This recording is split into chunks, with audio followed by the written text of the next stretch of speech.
Hey everyone, welcome back to another revision video of CA Final Customs Act. हम chapter number 2 पढ़ रहे थे which is types of duty. इसमें दो type की ड्यूटी हमारी रिमेनिंग है which is countervailing duty and anti dumping duty. We will try to cover both of these in the same video. So let's start with countervailing duty.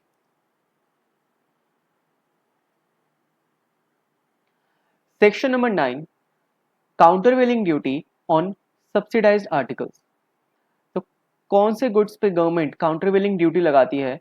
ऐसे goods जिस पे subsidy हो.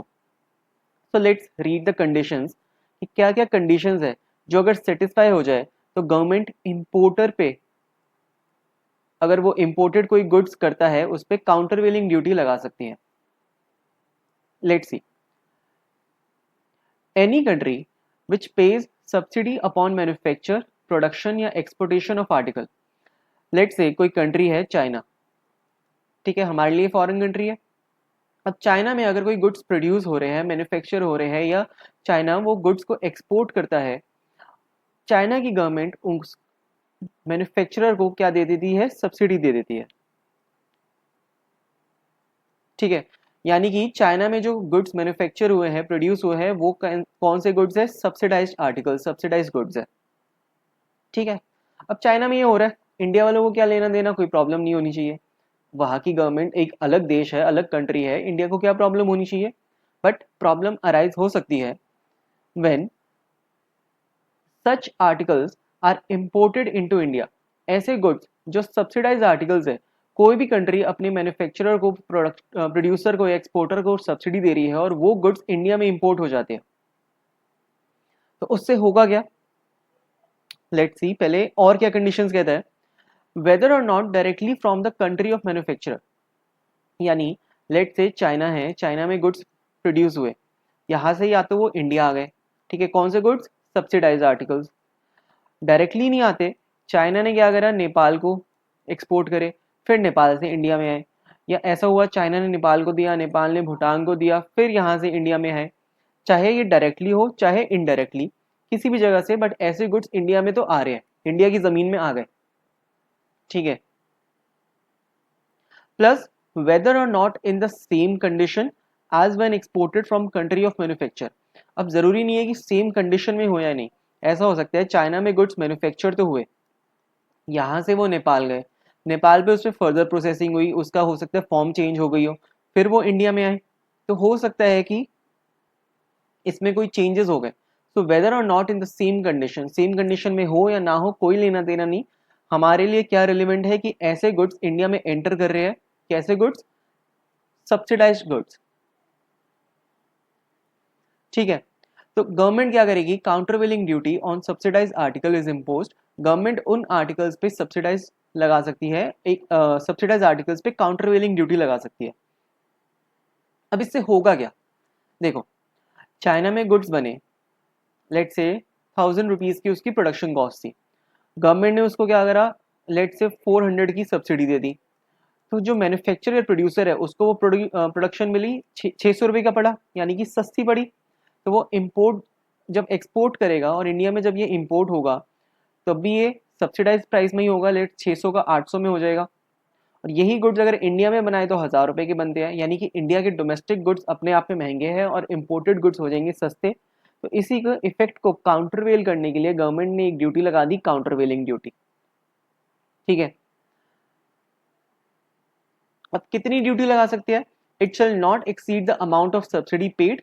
जितनी ही subsidy government ने provide करी है, China की government ने या चाइना के या यूएसए की गवर्नमेंट ने, किसी भी कंट्री ने जितनी सब्सिडी दी है उतनी ही काउंटरवेलिंग ड्यूटी लग सकती है. अब इसके लिए डेटा पूरा होना चाहिए इंडिया के पास की सब्सिडी लग रही है नहीं लग रही. तो दोनों कंट्रीज के बीच में ट्रांसपेरेंसी होनी चाहिए, वो देख लेंगे अपनी गवर्नमेंट्स कैसे लेनी है. बट अपना क्या कंसेप्ट है? Countervailing duty. एनी कंट्री अगर वो सब्सिडी देती है टू द मैन्युफैक्चर, प्रोड्यूसर या exporter, plus those goods are imported into India, whether or not directly from the same country and whether or not in the same condition or not, तो government लगा सकती है countervailing duty. ठीक है, अभी तक के कंसेप्ट में कोई प्रॉब्लम नहीं होनी चाहिए. और अमाउंट कितनी होगी? It shall be the amount of the subsidy paid. Done. अब है काउंटर वेलिंग ड्यूटी की ड्यूरेशन, कितने टाइम के लिए गवर्नमेंट लगाएगी काउंटर वेलिंग ड्यूटी।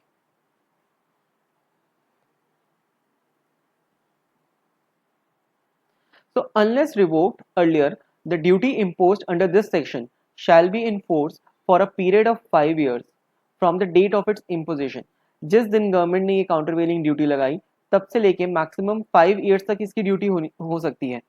ठीक है, अब एक ये लॉ है, लॉ में हमेशा एक्सटेंशन होती है, अगर कोई भी ड्यूरेशन है उसको एक्सटेंशन हमेशा गवर्नमेंट देती है। तो एक्सटेंशन पीरियड भी है, maximum period up to 5 years, यानी 5 इयर्स की तो नॉर्मल ड्यूरेशन है, प्लस 5 इयर्स का एक्सटेंशन हो सकता है, तो मैक्सिमम जा सकते हैं 10 इयर्स तक के लिए। यह है काउंटर वेलिंग ड्यूटी की ड्यूरेशन। अब छोटे मोटे पॉइंट्स और है ड्यूरेशन में लेके, क्या कहता है, However, if the said duty is revoked temporarily, the period of such revocation shall not exceed 1 year at a time। अब ऐसा हो सकता है गवर्नमेंट ने काउंटर वेलिंग ड्यूटी लगाई, let's say first year second year के लिए लगाई, थर्ड ईयर में जाके यहाँ पे इसको रिवोक कर दिया, थोड़े टाइम के लिए टेम्पररी रोक दिया, कोई भी रीजन हो सकते हैं। ठीक है, अब ये जितने टाइम के लिए रोका है ये 1 साल से ज्यादा नहीं होना चाहिए, कि ऐसा नहीं कि 1 साल रोक दिया फिर इसको कंटिन्यू कर दिया। तो it shall not exceed 1 year at a time. अगर 1 साल से ज्यादा हो जाए तो इस काउंटर वेलिंग ड्यूटी को और एक्सटेंड नहीं कर पाएगी गवर्नमेंट, तो रिवोक करना है तो it should not exceed 1 year at a time. ठीक है, और एक्सटेंशन के लिए भी गवर्नमेंट ने कुछ रीजंस होंगे तभी एक्सटेंशन देगी। क्या कहता है, सीजी में extend the period of duty if as per its review, एक रिव्यू करेगी government, that such cessation is likely to lead to continuation or reoccurrence of such subsidization and injury। क्या कहता है ये, गवर्नमेंट को अगर 5 साल बाद जो अपने रिव्यू करेगी उसमें ऐसा लगता है कि अगर हम काउंटर वेलिंग को सेसेशन कर दे, यानी कि रोक दे, हटा दे, तो उससे क्या होगा, it will lead to continuation और रिकरेंस ऑफ सच सब्सिडाइजेशन और इंजरी। यानी कि जो सब्सिडाइजेशन की वजह से इंजरी हो रही है या सब्सिडाइजेशन का जो असर आ रहा है डोमेस्टिक इंडस्ट्री में वो फिर से कंटिन्यू हो जाएगा, तो काउंटर वेलिंग ड्यूटी का कोई इफेक्ट ही नहीं रहेगा। तो इस रीजन से गवर्नमेंट 5 साल के लिए और इसको एक्सटेंड कर सकती है। ठीक है, इसमें ना छोटे छोटे पॉइंट्स है, तो वो एक एक पॉइंट्स हम कवर करते चलेंगे, क्योंकि पता नहीं एग्जाम में एमसीक्यू में आ सकता है या एक छोटा सा नोट लिखने के लिए आ सकता है, तो आना हमें सब चाहिए इसमें। तो अभी तक हमने मीनिंग देख लिया, काउंटर वेलिंग ड्यूटी कब लग सकती है, कंडीशंस क्या है, ड्यूरेशन देखी। एक छोटा सा पॉइंट और है, if the review is not completed before the expiry of the period of imposition, then the duty may continue to remain in force pending the outcome of such review for a further period not exceeding 1 year। अब इसकी एक plane reading से ये बिल्कुल समझ नहीं आया होगा कि क्या कह गया, इसको एक एक करके तोड़ के पढ़ते हैं। क्या कहता है, if the review is not completed, कौन सा रिव्यू, यहाँ पे हमने पढ़ा था एक्सटेंशन के लिए गवर्नमेंट क्या करेगी, एक रिव्यू करेगी। ठीक है, अब बाय चांस हो सकता है ये रिव्यू पूरा नहीं हुआ before the expiry period of imposition. Expiry period क्या है, हमने देखा 5 years from the date of imposition, duration है 5 years from the date of imposition. तो लेट्स से आज यहाँ पे गवर्नमेंट ने काउंटर वेलिंग ड्यूटी लगाई, ये आने वाले 5 साल तक वैलिड रहेगी। अब एक्सटेंशन करनी है नहीं करनी, गवर्नमेंट को यहीं पे डिसाइड करना पड़ेगा कि इससे आगे ले जाना है नहीं ले जाना। तो बट बाय चांस यहाँ तक इसका 5 साल के अंदर अंदर तक अभी तक रिव्यू ही कंप्लीट नहीं हुआ before the expiry of the period of imposition, then the duty में continue to remain in force. अब अभी तक गवर्नमेंट ने एक्सटेंशन का ऑर्डर दिया नहीं, ठीक है, और 5 साल का पीरियड जो ड्यूरेशन है वो खत्म हो गई और अभी तक रिव्यू भी इनका पेंडिंग है। तो गवर्नमेंट कह रही है कि 1 साल तक और ड्यूटी एक्सटेंड हो सकती है बिना एक्सटेंशन ऑर्डर के। The duty may continue to remain in force pending the outcome of such review, जब तक उस रिव्यू का आउटकम नहीं आ जाता कि एक्सटेंड करना नहीं करना। अब लेट्स से यहाँ से 1 साल तक ये रह सकती है ड्यूटी कंटिन्यू, बट यहीं पे बीच में कई 3 महीने बाद ही गवर्नमेंट ने रिव्यू करके बताया कि अब काउंटर वेलिंग ड्यूटी की जरूरत नहीं है, तो ये 5 साल 3 महीने तक ही वैलिड रहेगी ड्यूटी। ठीक है, आई होप ये समझ आ रहा होगा कंसेप्ट, कि हमने जहां से लगाया वहां से 5 साल तक की तो वैलिडिटी है, नॉर्मल ड्यूरेशन।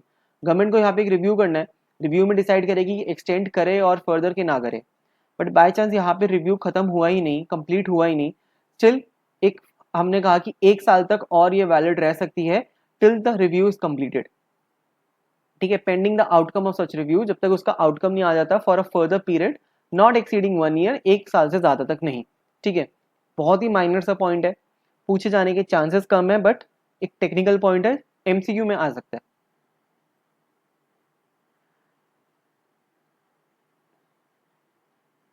ठीक है, नेक्स्ट टॉपिक काउंटरवेलिंग ड्यूटी का है, रेट्रोस्पेक्टिव इम्पोजिशन। कहने का मतलब, आज गवर्नमेंट ने नोटिफिकेशन निकाली कि आने वाले टाइम में काउंटरवेलिंग ड्यूटी लगेगी। ठीक है, अब कोई ऐसे गुड्स हो सकते हैं, सब्सिडाइज गुड्स हो सकते हैं जो इंडिया में इंपोर्ट हो रहे हैं, उस वजह से डोमेस्टिक इंडस्ट्री में कोई इंजरी हो रही है, तो गवर्नमेंट लगा सकती है नोटिफिकेशन के थ्रू एक काउंटरवेलिंग ड्यूटी। अब क्या countervailing duty date of notification से पहले भी लग सकती है, यानी कि प्रायर पीरियड पे रेट्रोस्पेक्टिव इफेक्ट क्या आ सकता है कि नहीं, उसी पे डील करता है ये वाला पॉइंट, रेट्रोस्पेक्टिव इम्पोजिशन। तो following condition shall satisfy for retrospective imposition.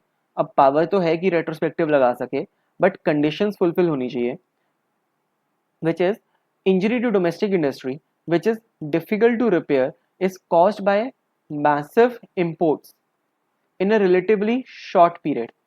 इसको मैं हाईलाइट करता हूँ, इसमें काफी सारे कीवर्ड्स है। कह रहे हैं इंजरी हुई है डोमेस्टिक इंडस्ट्री में, which is difficult to repair, repair करना मुश्किल है, और क्यों हुई है, थ्रू मैसिव इंपोर्ट्स, बहुत ज्यादा बल्क क्वांटिटीज में इंपोर्ट हो गए इन अ रिलेटिवली शॉर्ट पीरियड। ठीक है, क्योंकि इसमें पीरियड का भी टाइम है कि शॉर्ट पीरियड में हुए हैं, ऐसा नहीं कि काफी लंबे पीरियड से होते जा रहे हैं और उसको गवर्नमेंट रेट्रोस्पेक्टिव लगा दे। Within short span of period में ही काफी ज्यादा इंपोर्ट हुए हैं मैसिव सब्सिडाइज आर्टिकल, जिसकी वजह से रिपेयर करना डिफिकल्ट है अपनी डोमेस्टिक इंडस्ट्री को। ठीक है, दूसरी condition, in order to preclude recurrence of such injury it is necessary to levy countervailing duty retrospectively. कह रहे कि ऐसी इंजरी को फिर होने से रोकने के लिए, रिकरेंस की रेकरेंस ना हो, फिर से ना हो, उसको रोकने के लिए रेट्रोस्पेक्टिव लगाना गवर्नमेंट को लगता है कि जरूरी है, तो गवर्नमेंट लगा सकती है। ठीक है, अब कितने टाइम तक लगा सकती है, ऐसा तो नहीं कि यहां से कहे कि गवर्नमेंट 3 साल तक रेट्रोस्पेक्टिव लगा दी, 2 साल तक लगा दी, 1 साल तक लगा दी, कुछ तो एक फिक्स होना चाहिए। तो यहाँ पे कहा है, the retrospective date from which the duty is payable shall not be beyond 90 days from the date of notification.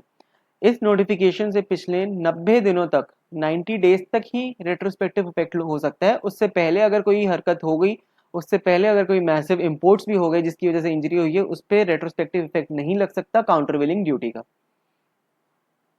ठीक है, तो अभी तक के पॉइंट्स काफी इजी है।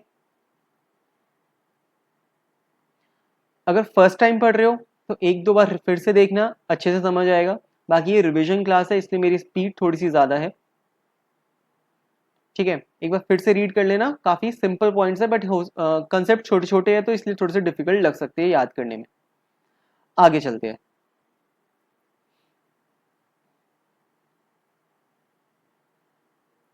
Now there are few more points relevant to countervailing duty. ठीक है, ये करने के बाद हमारा काउंटरवेलिंग का कंसेप्ट खत्म हो जाएगा। एक एक करके इसको भी निपटा देते हैं। सबसे पहले देखते हैं नॉन एप्लीकेबिलिटी ऑफ ड्यूटी, कहां कहां पे काउंटरवेलिंग ड्यूटी नहीं लगेगी। So duty shall not apply to an article imported by 100% EOU or a unit in special economic zone। तो अगर कोई एक्सपोर्ट ओरिएंटेड यूनिट या स्पेशल इकोनॉमिक जोन गुड्स को इंपोर्ट करता है, कौन से goods, subsidised article, subsidised goods, अगर वो इंपोर्ट करता है, स्टिल उस पर काउंटरवेलिंग ड्यूटी नहीं लगेगी। रीजन मी, ईओयू एसईजेड का काम क्या है, these majorly focus on export oriented होते हैं गुड्स, इसका नाम ही है export oriented unit. Special economic zone भी अपने सारे प्रोडक्शन को एक्सपोर्ट करता है, तभी ये गवर्नमेंट ने सेटअप करे। तो होगा क्या, ये इंपोर्टेड आर्टिकल्स को यूज करेंगे फॉर मैन्युफैक्चरिंग देयर प्रोडक्ट्स, और वो फिनिश गुड जो उनके प्रोडक्ट होंगे वो एक्सपोर्ट हो जाएंगे, तो इंडिया से बाहर चले जाएंगे, तो डोमेस्टिक इंडस्ट्री में इसका कोई इफेक्ट नहीं आएगा, देयरफॉर इस पे हम नहीं लगाएंगे काउंटरवेलिंग ड्यूटी। ठीक है, बट लगा भी सकते हैं, ऐसा नहीं कि बिल्कुल नहीं लगाएंगे, अनलेस इट इज स्पेशल। एक बार फिर से, unless it is specifically made applicable in such notification to such undertaking or unit। जो गवर्नमेंट ने नोटिफिकेशन निकाली है उसमें साफ साफ लिखा है, स्पेसिफिकली लिखा है, साफ साफ क्लियरली मेंशन्ड है कि हम EOU और SEZ के इंपोर्ट्स पे भी काउंटर वेलिंग ड्यूटी लगाएंगे। अब गवर्नमेंट ने कह दिया कि नोटिफिकेशन में लिख के कि हम ड्यूटी लगाएंगे तो इन पे भी लग जाएगी, ठीक है। It should be specifically mentioned. Second, such article is either cleared as such into the DTA or used in the manufacture or any goods that are cleared into DTA on the portion of the article so cleared or used। अब ये वाला concept हमने एक जगह और पढ़ा था, that is in safe guard duty. इससे पहली वाली वीडियो में ही मैंने कवर कर रखा है सेफ गार्ड ड्यूटी, अगर नहीं देखी तो जाके एक बार देख लेना, ठीक है। तो ये सेम कंसेप्ट हमने वहां पे कवर करा था, मैं फिर से बताता हूँ क्या है ये।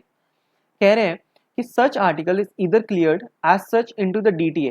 DTA मतलब डोमेस्टिक टैरिफ एरिया, और used in the manufacture of any goods that are cleared into DTA on the portion of the article so cleared और यूज्ड।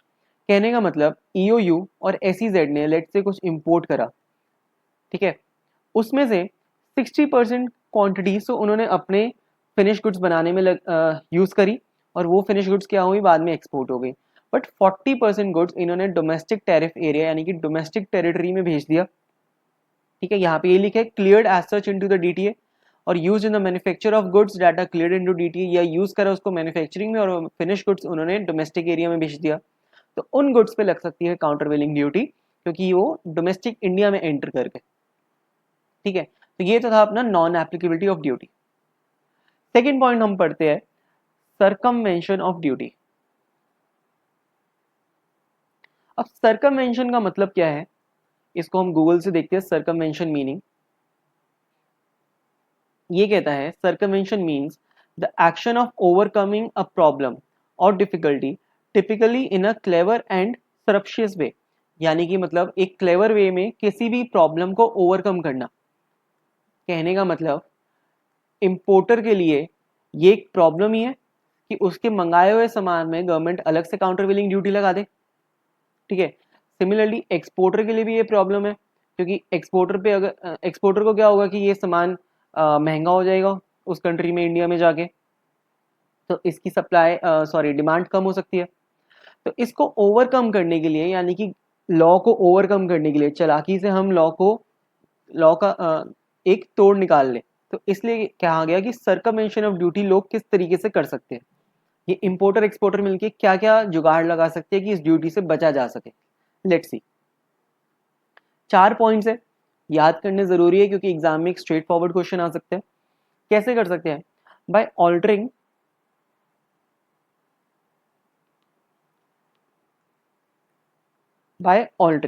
या तो ऑल्टर कर देंगे। किसे ऑल्टर करेंगे, डिस्क्रिप्शन, नेम या कॉम्पोजिशन ऑफ आर्टिकल, यानी कि जो भी आर्टिकल है उसका डिस्क्रिप्शन चेंज कर देंगे, नेम चेंज कर देंगे, कॉम्पोजिशन चेंज कर देंगे, इस तरीके से कि वो गवर्नमेंट की नोटिफिकेशन में कवर ना हो। गवर्नमेंट नोटिफिकेशन में गुड्स को डिस्क्राइब करेगी कि कौन से गुड्स पे हम काउंटर वेलिंग ड्यूटी लगा रहे हैं। अब इंपोर्टर एक्सपोर्टर मिलके क्या कर सकते हैं, ऑल्टर कर सकते हैं उस आर्टिकल के डिस्क्रिप्शन को, या उसका नाम ही चेंज कर दे, कॉम्पोजिशन चेंज कर दे, ठीक है। तो इस तरीके से वो बचने का जुगाड़ लगा सकते हैं। या तो by import of such article in an unassembled और डिसएम्बल्ड असेंबल्ड, यानी कि असेंबल डिसअसेंबल ऐसे मतलब तोड़ फोड़ के उसको ला सकते हैं सामान को। तो या तो ऑल्टर कर सकते हैं या अनअसेंबल्ड डिसअसेंबल्ड फॉर्म में ला सकते हैं इंपोर्ट करके, ठीक है। यानी एक मशीनरी है उसको अलग अलग खोल के पार्ट्स में ले आए, तो हो सकता है बचने का ट्राई कर ले। और by changing the country of its origin और एक्सपोर्ट, चेंजिंग द कंट्री ही चेंज कर दी, बट हमने शुरू में ही पढ़ा था वेदर डायरेक्टली और indirectly from the same country. अगर हमने ये वाला पॉइंट याद है, वेदर और not directly from the country of manufacture, जिस कंट्री में मैन्युफैक्चर हुआ है भले ही वहां से आए या किसी और कंट्री से आए, कौन आए, सब्सिडाइज आर्टिकल्स। ये हमेशा याद रखना है कि हम इस ड्यूटी में, काउंटर वेलिंग ड्यूटी में सब्सिडाइज आर्टिकल को कवर कर रहे हैं, ठीक है। So by changing the country of its origin और एक्सपोर्ट, कंट्री ही बदल दी, ठीक है, ये एक जुगाड़ लगा सकते हैं। या फिर in any other manner wherever whereby the duty so imposed is rendered ineffective कि उस वजह से जो ड्यूटी गवर्नमेंट लगाना चाह रही है वो इनइफेक्टिव हो जाए, वो किसी इफेक्ट रहे ही ना उस काउंटर वेलिंग ड्यूटी का। तो कोई भी और तरीका हो सकता है। तो या तो हमें तीन ही करने हैं। तीन कौन से? या तो ऑल्टर कर दे नेम चेंज को, या असेंबल्ड अनअसेंबल्ड डिसअसेंबल्ड इस फॉर्म में लेके आए, या changing the country of it's export और ओरिजिन, और कोई भी और तरीका, एनी अदर मैनर। ये तो है circumvention of duty. Absorption of duty, इसको पहले एक कंसेप्ट समझते हैं, एब्जॉर्प्शन का क्या कंसेप्ट कहना चाह रहे हैं। लेट से हमने चाइना से गुड्स इंपोर्ट करे, ठीक है, गुड्स आए थे 1000 रुपीज़ के। अब इन गुड्स को इंडिया में जब बेचेंगे, ये बिकेंगे 1500 के, ठीक है। अब गवर्नमेंट ने क्या करा, इस पे लगा दी countervailing duty. Countervailing duty लगा के इस पे 300 रुपये की ड्यूटी लग गई, तो इंडिया वाले को ये 1300 रुपये के गुड्स पड़े। अब 300 रुपये ये रिकवर करने के लिए इंडिया में भी ये 1800 रुपये का बेचेगा, ठीक है। अब इम्पोर्टर है, अपनी जेब से तो देगा नहीं है 300 रुपये। वो क्या करेगा, जब इसको रीसेल करेगा इंडिया में, जब ये इसको सेल करेगा, तो ये 300 रुपये एक्स्ट्रा जो है 1500 प्लस 300, इसको कस्टमर पे बर्डन डाल देगा, ठीक है। अब एब्जॉर्प्शन क्या हो सकता है, अब चाइना वाला कहे कि जो 300 रुपये है मैं तुम्हें डिस्काउंट ही दे देता हूँ। लेट से मैं तुम्हें 1000 की जगह मैं अपना प्राइस ही कम कर देता हूँ, मैं तुम्हें 700 रुपये में देता हूँ और तुम्हें सस्ता दे देता हूँ सामान। तो होगा क्या, गवर्नमेंट फिर से इस पर ड्यूटी लगाएगी, ठीक है। 300 रुपये की ड्यूटी लगाएगी। अब ये बन गया 1000 रुपये का। अब 1000 रुपये का पहले भी विदाउट ड्यूटी भी तुम्हें 1000 का पड़ रहा था, ड्यूटी के बाद भी 1000 का पड़ रहा है, तो अब तुम इसे 1500 में बेचो। इससे होगा क्या, चाइना की गुड्स की डिमांड इंडिया में बढ़ती रहेगी, क्योंकि डोमेस्टिक इंडस्ट्री में हो सकता है ये 1800 या 2000 की में बिक रहा हो, और इम्पोर्टेड माल, इम्पोर्टेड गुड्स 1500 का मिल रहा है, तो लोग इम्पोर्टेड की तरफ भागेंगे क्योंकि वो सस्ता है। तो चाइना की क्या होगी, सेल ज़्यादा हो जाएगी इस वजह से। तो हो सकता है कि ये जो एक्सपोर्टर है चाइना में जो बैठा है, वो इस काउंटर वेलिंग ड्यूटी को एब्जॉर्ब करवा दे एक तरीके से, कि कोई नील इफेक्ट आ जाए इसका, ठीक है। इसी कंसेप्ट को एक बार हम गूगल से पढ़ते हैं। Just give me 1 second.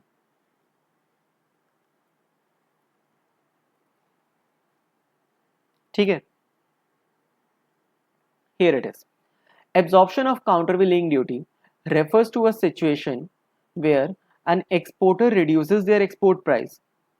Exporter अपना export price कम कर देगा to offset the impact of CVD, countervailing duty imposed on their goods, effectively negating the intended effect of duty, यानी कि ड्यूटी का कोई इफेक्ट नहीं रहेगा, ठीक है। This means the final price of the imported product in the importing country may not increase as much as anticipated despite the CVD, as the exporter absorbs the cost of duty by lowering their price.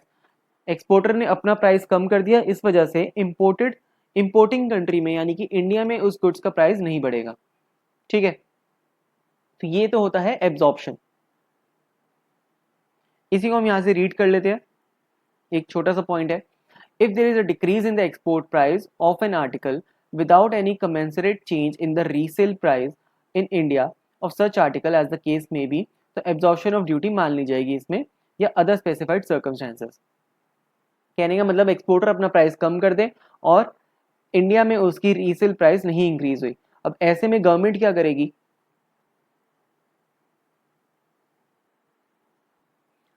Government कोई ना कोई एक तरीके से और नए rules बनाएगी या नोटिफिकेशन निकालेगी ताकि ये इफेक्ट को वो खत्म कर सके, कि अब्जॉर्प्शन ना हो सकता है, ड्यूटी का रेट इंक्रीज कर दे या कोई और न्यू पॉलिसी बना सकती है, ठीक है। अब इन केस ऑफ सर्कमवेंशन और एब्जॉर्प्शन ऑफ ड्यूटी, ड्यूटी में बी एक्सटेंडेड या modified from such date not earlier than the date of initiation of the inquiry. अब देखो, सर्कमवेंशन या एब्जॉर्प्शन हो रही है, गवर्नमेंट को ऐसा तो है नहीं कि एक दिन नींद से उठेगी और उनको पता चल जाएगा, कोई ना कोई इंक्वायरी करेगी, तब जाके पता चलेगा कि लोग सर्कमवेंट कर रहे हैं। सर्कमवेंशन मतलब ये जो अलग अलग तरीके अपना रहे हैं, जुगाड़ निकाल रहे हैं कि ड्यूटी से बच सके, या एब्जॉर्प्शन का तरीका अपना रहे हैं। तो जब भी गवर्नमेंट इंक्वायरी करेगी, ठीक है, जब वो इंक्वायरी स्टार्ट हुई है, date of initiation of inquiry, उस दिन से गवर्नमेंट एक्सटेंड कर सकती है ड्यूटी या मॉडिफाई कर सकती है। लेट से पहले 30% ड्यूटी लगा दी थी, अब इन सब हरकतों के बाद गवर्नमेंट ने कहा कि डबल कर देते हैं, हम 60% लगाएंगे, एक्सटेंड कर सकते हैं। या मॉडिफाई कर सकती है, कोई और नए तरीके से लगा सकती है, बट कब से, नॉट अर्लियर, उस दिन से पहले नहीं, उस दिन के बाद लगा सकती है, उस दिन से लगा सकती है। ठीक है, इसके साथ हमारा ये कंसेप्ट खत्म होता है काउंटरवेलिंग ड्यूटी का। ठीक है, countervailing duty on subsidised articles, बहुत ही इजी टॉपिक है, थोड़े से पॉइंट्स ऑफ कोर्स इसमें थोड़े से ज़्यादा है, बट एक बार देखोगे अच्छे से याद हो जाना चाहिए। अब एक क्वेश्चन है इसमें TYK2, इसको फटाफट से देख लेते हैं, ज़्यादा इंपॉर्टेंट नहीं है, बस दिखाने का मतलब यही है कि स्टडी मैट में ऐसे ऐसे क्वेश्चंस है तो एग्जाम में भी आने के चांसेस हो सकते हैं इनके। Just 1 minute. तो ये रहा अपना TYK2।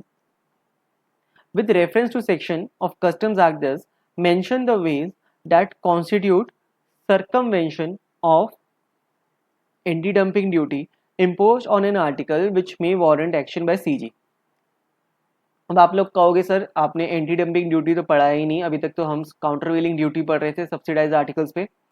तो कोई बात नहीं, एंटी डंपिंग नहीं पढ़ा है ना, एंटी डंपिंग की जगह अगर हम कर दे countervailing duty on subsidise articles, so with reference to whatever section it is of Customs Tariff Act, mention the ways that constitute circumvention of countervailing duty on subsidized articles imposed upon an article which may warrant action by CG।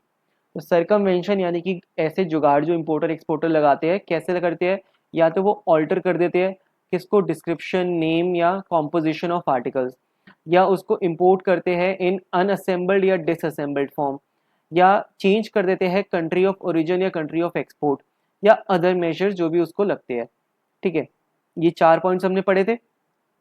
मज़े की बात यह है, अगर question में anti dumping duty ही होता तब भी हमें यही 4 पॉइंट्स लिखने हैं, अलग नहीं है। ठीक है, तभी ये TYK2 का यहाँ पे रेफरेंस मैंने इस क्वेश्चन का दे रखा है। एक बार हम एंटी डंपिंग के कंटेक्स्ट में भी इसको देखते हैं। देखो, अगला सेक्शन अपना एंटी डंपिंग ड्यूटी है। ठीक है, एंटी डंपिंग का ही क्वेश्चन था। यहाँ पे मैंने एक ये बॉक्स बना रखा है जिसमें लिखा है सेम एज काउंटरवेलिंग ड्यूटी, यानी कि ये वाले टॉपिक सेम है काउंटरवेलिंग ड्यूटी वाले। कौन से टॉपिक्स? एक तो सर्कमवेंशन जो अभी हमने पढ़ा, एब्जॉर्प्शन, ये नॉन एप्लीकेबिलिटी, कहने का मतलब ये पूरा का पूरा टेबल, ये तीनों points other related points of countervailing duty slash anti dumping duty, ये दोनों के लिए सेम है तीनों पॉइंट्स। ठीक है, तो यहाँ पे हमारी मेहनत बचेगी। दूसरा ड्यूरेशन एंड एक्सटेंशन, ये भी बिल्कुल सेम है। ड्यूरेशन थी 5 इयर्स की, एक्सटेंशन भी हो सकती है 5 इयर्स की। ठीक है, रिवोकेशन हमने पढ़ा था कि it should not exceed 1 year, अगर टेम्परेरी रिवोक कर देते हैं। एक्सटेंशन के केस में था अगर रिव्यू पेंडिंग है तो 1 साल तक वैलिड रहेगा जब तक रिव्यू का अपना कंक्लूजन नहीं आ सकता। तो ये पॉइंट्स अपने सेम है एंटी डंपिंग ड्यूटी के लिए भी। तो इसके साथ हमारा काउंटरवेलिंग ड्यूटी पूरा खत्म होता है। अब चलते हैं अपने सेकेंड कंसेप्ट या last topic of this chapter, anti dumping duty. ठीक है, section 9A anti dumping duty. Countervailing duty के लिए था section number 9। Anti dumping duty क्या कहता है? नाम से पता चल रहा है, डंपिंग मतलब जैसे हम कूड़ा डंप करते हैं, कचरा फेंकते हैं, वैसे उसको रोकने के लिए एंटी डंपिंग ड्यूटी लगा देती है गवर्नमेंट। यानी कि ऐसा ना हो कि जो चाइना है वो इंडिया में एक तरीके से एक्सपोर्ट के बहाने सस्ती चीज़ें भेजी जा रहा है बल्क क्वांटिटीज़ में डंप कर रहा है अपना सामान। ऐसा नहीं कि कूड़ा भेज रहा है, अच्छी चीज़ें ही भेज रहा है, क्वालिटी चीज़ें हैं, बट बहुत ही ज़्यादा मात्रा में भेज रहा है, क्वांटिटी बहुत ज़्यादा है, तो एक तरीके से अपना सामान डंप कर रहा है, तो उसके लिए गवर्नमेंट लगाती है एंटी डंपिंग ड्यूटी। एक बार पढ़ते हैं क्या कहता है। When the export price of a product imported into India is less than the nominal value of like articles sold in the domestic market of the exporter, it is known as dumping। कहने का मतलब जो domestic China है, ठीक है, इस country में late से पावर बैंक है जो हमने इंपोर्ट करे इंडिया में। पावर बैंक इंडिया में इसने भेजे हैं 500 रुपये पर यूनिट के हिसाब से, पर क्वांटिटी, और अपनी मार्केट में ये बेचता है 800 रुपये का। तो कह रहा है when the export price of a product imported into India is less, export price 500 रुपये लेस है देन द नॉर्मल वैल्यू 800 रुपये से of the like article sold in the domestic market of the exporter, यानी कि China की domestic market में जो सामान नॉर्मली 800 का बिकता है वो इंडिया में 500 का क्यों भेज रहा है? तो मतलब वो डंपिंग कर रहा है, अपना सामान जान के इंडिया में भेज रहा है और कम पैसों में डंपिंग कर रहा है। ठीक है, अब क्या कहता है, although there is nothing illegal or immoral in exporter charging a price less than the price prevailing in the domestic market। अब कुछ गलत नहीं कर रहा कि कोई इलीगल चीज नहीं है, कोई इमोरल नहीं है, हो सकता है यहाँ पे अपने बिजनेस को प्रमोट करने के लिए वो 500 में भेज रहा है, तो कुछ गलत नहीं है। ठीक है, तो there is nothing illegal, designated authority can initiate necessary action for investigation and can impose anti-dumping duties if such dumping causes or threatens to cause material injury to the domestic industry of India।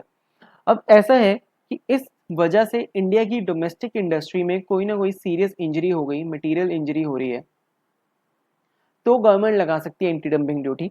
अगर कोई injury नहीं हो रही तो anti dumping duty नहीं लगाएगी, भले ही ये 500 की जगह 5 रुपए का ही क्यों ना बेच रहा हो, भले जितना मर्जी चीप बेच रहा हो, कोई दिक्कत नहीं है, बट उस वजह से अगर डोमेस्टिक इंडस्ट्री में कोई इंजरी हो रही है तो हम लगा देंगे anti dumping duty. Anti dumping action can be taken only when there is an Indian industry which produces like articles. अब एक चीज और यहाँ पे इंपॉर्टेंट पॉइंट ऐसा है कि वो पावर बैंक्स इंडिया में एक्सपोर्ट तो कर रहा है, अब इंडिया में भी कोई ऐसी कंपनी होनी चाहिए जो पावर बैंक्स को मैन्युफैक्चर करती है, प्रोड्यूस करती है, अदरवाइज एंटी डंपिंग ड्यूटी नहीं लगा सकते, तब तो कोई डोमेस्टिक कंपटीशन ही नहीं है। ये एंटी डंपिंग ड्यूटी या कोई भी सेफगार्ड ड्यूटी, काउंटरवेलिंग ड्यूटी, इनका लगाने का पर्पस क्या है कि हम डोमेस्टिक इंडस्ट्री को सेफ करना चाहते हैं, कंपटीशन को हम सेफ रखना चाहते हैं। ठीक है, कि कॉम्पिटेटिव मार्केट रहे। अब मार्केट में कोई प्रोडक्शन ही नहीं है, कोई कॉम्पिटिटर ही नहीं है, तब थोड़ा ना ड्यूटी लगा देंगे। तो it can only be taken if there is an Indian industry या Indian company which produces the like article, जो इंडिया में भी पावर बैंक बना रही है। ठीक है, ये तो था एक नॉर्मल सा एक थ्योरी पॉइंट। मेन आता है competition of anti dumping duty calculate कैसे करेंगे। ठीक है, इस पे हमारे पास काफी क्वेश्चंस भी है 3-4। सबसे पहले फॉर्मूला देख लेते हैं, फॉर्मूले से कुछ समझ नहीं आएगा जब तक हम क्वेश्चन नहीं करेंगे, जस्ट एक रीडिंग पर्पज के लिए रीड करते हैं। देखो, anti dumping duty is lower of injury margin या फिर margin of duty, margin of dumping. तो एंटी डंपिंग ड्यूटी कितनी होनी चाहिए? It should be lower of injury margin और मार्जिन ऑफ डंपिंग। अब मार्जिन ऑफ डंपिंग और इंजरी मार्जिन कैसे निकालते हैं, इसकी कैलकुलेशन दे रखी है यहाँ पे ए पॉइंट एंड बी पॉइंट, फिर जो भी इसकी वैल्यू आएगी उसमें से हम ले लेंगे लोअर। ठीक है, मार्जिन ऑफ डंपिंग निकालने के लिए लेंगे normal value minus export price. कहने का मतलब नॉर्मल वैल्यू चाइना में वो सामान बिकता है 800 का, इंडिया में एक्सपोर्ट कर रहा है वो 500 का, तो जो भी डिफरेंस है यानी कि 300 रुपए की वो डंपिंग कर रहे हैं, दिस इज मार्जिन हो गया डंपिंग का। ठीक है, फिर आता है इंजरी मार्जिन, कि इंडिया में उस वजह से इंजरी कितनी हो रही है। तो fair price, fair selling price to the domestic industry, कहने का मतलब इंडिया में वो पावर बैंक कितने का बिक रहा है, लेट से 800 का है नॉर्मल वैल्यू और एक्सपोर्ट प्राइस है 500 की, यानी कि इंडिया में 500 रुपये तो लैंड करा है। ठीक है, बट कितने का बिकता है ये, लेट से 500 रुपये का इंपोर्टर मंगा के इसको 1500 रुपये में बेच देता है। ठीक है, minus the landed value of the dumped article, कितने रुपए में वो इंडिया आया है, 500 रुपये में तो आया है, बट लैंडेड वैल्यू में दो चीजें हम और लेते हैं, plus basic custom duty plus इस पे SWS एप्लीकेबल। यहाँ पे मैंने लिखा हुआ है landed value is equal to assessable value under the customs act, यानी कि under section 14 and applicable BCD, except कोई काउंटरवेलिंग, एंटी डंपिंग या एडिशनल ड्यूटी, स्पेशल ड्यूटी, वो सब नहीं लेनी, ओनली BCD लेनी है। अब देखो ये मैं बोल रहा हूँ चीजें यहाँ से समझ नहीं आएगी जब तक हम इसका क्वेश्चन नहीं देख लेते। स्टिल एक बार यहाँ पे फिर से इसको रिवाइज करते हैं, फिर से एक बार देखते हैं कि क्या है। देखो हम कंप्यूट कर रहे हैं anti dumping duty which is lower of injury margin और मार्जिन ऑफ डंपिंग, यानी कि कितना डंप कर रहे हैं उसका मार्जिन और इंडिया में कितनी इंजरी हुई है उसका मार्जिन। कह सकते हैं इसको dumping margin, injury margin. Margin of dumping निकालने के लिए हम देखेंगे कि चाइना में नॉर्मल वैल्यू में कितने का सामान बिकता है, यानी कि एक्सपोर्टिंग कंट्री की मार्केट में कितने का बिकता है, माइनस द एक्सपोर्ट प्राइस, कितने में वो एक्सपोर्ट कर रहा है। इंजरी मार्जिन, इंडिया में कितनी इंजरी हुई है, जितने का बेचते हैं fair value, fair selling price, minus जितने में आया है लैंडेड वैल्यू।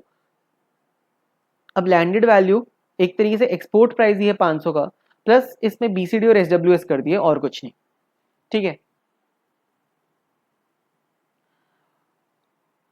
ये क्या कहते हैं, injury margin is the margin adequate to remove injury to the domestic industry, यानी कि डोमेस्टिक इंडस्ट्री में जितनी इंजरी हुई है वो है कि एडिक्वेट है, किसी काम की लाइन नहीं है। मेन हम इसकी कैलकुलेशन पे फोकस रखते हैं।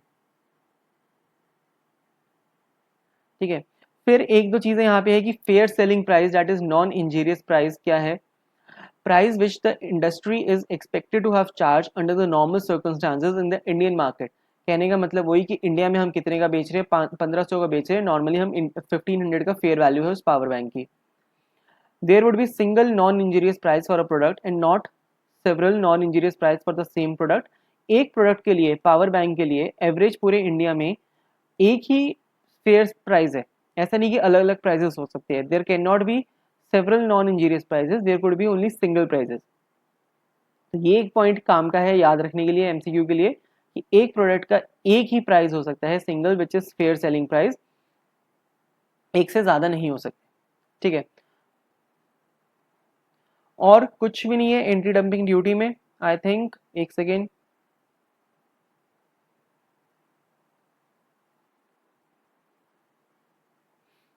हाँ, तो इतना आपने जो पढ़ा इससे anti dumping duty, of course एक छोटा सा कंसेप्ट समझ आया है कि एंटी डंपिंग ड्यूटी ये है कि अगर कोई भी एक्सपोर्टर अपनी डोमेस्टिक मार्केट से कम प्राइस में इंडिया में सामान इंपोर्ट कर एक्सपोर्ट करता है, तो गवर्नमेंट लगा सकती है एंटी डंपिंग ड्यूटी, अगर उस वजह से हमारे कोई इंजरी हो रही है। कैलकुलेशन हमने देखे फॉर्मूले, फिर से हम आएंगे इस पे जब हम क्वेश्चन सॉल्व करेंगे, फिर से इन्हीं फॉर्मूलों का हम हेल्प लेंगे। ठीक है, इसलिए अभी इसको फिर से रिवाइज करने का कोई फायदा नहीं। ये पॉइंट्स हमने समझ लिए कि क्या है, सेम है एज पर काउंटर वेलिंग ड्यूटी। ठीक है, थोड़े से थ्योरी के पॉइंट्स और कवर करते हैं, फिर हम चलेंगे प्रैक्टिकल क्वेश्चंस पे। ठीक है, आईसी का एक इलिस्ट्रेशन है, इसको देखते हैं। What will be the dates of commencement of the definitive anti-dumping duty in the following cases under section 9A of Customs Act and the rules made thereunder? अब ये जो कंसेप्ट है ये अब तक हमने पहले पढ़ा नहीं है, बट स्टिल आईसीए ने इसको इलिस्ट्रेशन के रूप में पूछा है। ठीक है, इलिस्ट्रेशन के तरीके से पूछा है और वैसे कंसेप्ट नहीं दे रखा स्टडी मैट में। तो कहते हैं हमें बताना है कि कब से एंटी डंपिंग ड्यूटी स्टार्ट होगी, डेट ऑफ कमेंसमेंट क्या होगी एंटी डंपिंग ड्यूटी की, अगर there is no provisional duty imposed, और where there is a provisional duty imposed. और थर्ड पॉइंट हम बाद में देखते हैं। प्रोविजनल ड्यूटी भले ही हमने एंटी डंपिंग ड्यूटी में नहीं पढ़ा, हमने इसको पढ़ा था सेफ गार्ड ड्यूटी में, प्रोविजनल ड्यूटी का कंसेप्ट। प्रोविजनल मतलब गवर्नमेंट को अभी पता नहीं है कि सीरियस इंजरी हुई या नहीं हुई, स्टिल गवर्नमेंट लगा सकती है प्रोविजनल बेसिस पे, अपने अनुमान की बेसिस पे कि ड्यूटी लगा दो। अगर सर्वे में या इंक्वायरी में पता चला कि इंजरी हुई है तो लगी रहेगी ड्यूटी, अदरवाइज उसको रिफंड कर देंगे। तो डेट ऑफ कमेंसमेंट क्या होगी अगर कोई प्रोविजनल ड्यूटी नहीं लगाई या प्रोविजनल ड्यूटी लगाई है, तो ये देख लेते हैं फटाफट से। In case where there is no provisional duty,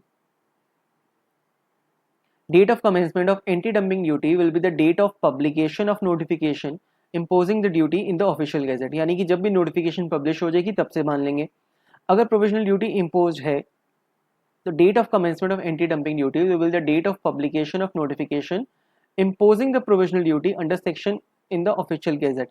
यानी कि प्रोविजनल ड्यूटी के लिए भी गवर्नमेंट ऑफिशियल गैजेट में एक नोटिफिकेशन तो देगी, तो जिस दिन वो नोटिफिकेशन आएगा तभी मानेंगे। यहाँ पे प्रोविजनल ड्यूटी का नोटिफिकेशन है, यहाँ पे एंटी डंपिंग ड्यूटी का नोटिफिकेशन है। थर्ड पॉइंट है where anti dumping duty is imposed retrospectively from a date prior to the date of imposition of provisional duty. अब रेट्रोस्पेक्टिव हमने पढ़ा था यहाँ पे कब, इसको हमने काउंटर वेलिंग में पढ़ा था कि 90 डेज तक ये लगा सकती है रेट्रोस्पेक्टिव। ठीक है, और रीजंस क्या थे, अगर मैसिव होता है, massive import during shorter period of time जिसकी वजह से सीरियस इंजरी हो रही है, ऐसे ऐसे पॉइंट्स हमने पढ़े थे। तो कहता है in case where anti dumping duty is impose retrospectively from a date prior to the date of imposition of provisional duty, the date of commencement of anti-dumping duty will be such prior date as may be notified in the notification imposing anti-dumping duty, but not beyond 90 days from the date of such notification of provisional duty. यही important बात है कि 90 days से पहले तक नहीं हो सकती. It should be within 90 days, not beyond 90 days. ठीक है, छोटा सा क्वेश्चन है, एक बार फिर से रीड कर लेना, ज़्यादा कोई मतलब काम का है बट ज़्यादा कोई डिफिकल्ट नहीं है. Next question, with reference to section this state briefly the provisions of refund of anti-dumping duty. तो अगर हमें anti-dumping duty का refund है तो उस कैसे ले सकते हैं, let's see. According to the provisions of the act, where an importer proves to the satisfaction of central government that he has paid anti-dumping duty in excess of the actual margin of dumping. कहने का मतलब हमने देखा था कि anti-dumping duty should be lower of margin of dumping या injury margin. ठीक है, अब किसी ने इससे ज्यादा पे कर दिया है, एक्सेस कर दिया है of actual margin of dumping, he shall be entitled to a refund of such excess duty. However, the importer will not be entitled for refund of provisional anti-dumping duty under section 9AA as the same is refundable under section 9A2 of the said act. यहाँ पे बस sections की बातें कर रखी है, sections याद रखने की जरूरत नहीं है. यहाँ पे बस इतना क्या है कि प्रोविजनल ड्यूटी, अब इसको भी रिफंड गवर्नमेंट कर देगी अगर प्रोविजनल ड्यूटी की जो इंक्वायरी पता चले कि एंटी डंपिंग ड्यूटी नहीं लगनी चाहिए थी. ठीक है, इस केस में गवर्नमेंट रिफंड कर सकती है, बट ये सेक्शन 9AA में नहीं करेगी. अब क्वेश्चन 9AA का था इसलिए यहाँ पे बस इतना बता दिए अगर एक्सेस पे करा तो रिफंड हो जाएगा. इसको 9A2 में करेगी, ज़्यादा ज़रूरत नहीं है लिखने की, बस कह सकते हैं कि प्रोविजनल ड्यूटी भी रिफंड हो जाएगी और कुछ नहीं है. डन. इसके साथ एंटी डंपिंग भी ड्यूटी हमारी खत्म होती है. ऑफ कोर्स क्वेश्चंस बचे हैं उसको हम करेंगे.